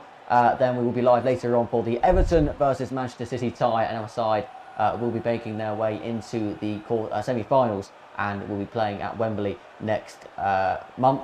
And so don't forget to click the notification bell, subscribe, leave a like and follow to make sure you don't miss that. We'll be live again later on. But for now, that is it from us here for the AFC Bournemouth versus Southampton live watch-along stream. Thank you very much to everybody that has joined us. Unfortunately, it is not our day, however. AFC Bournemouth are bowing out of the FA Cup. On the full-time scores, it is AFC Bournemouth 0, Southampton 3, and Southampton march on, as the saying goes.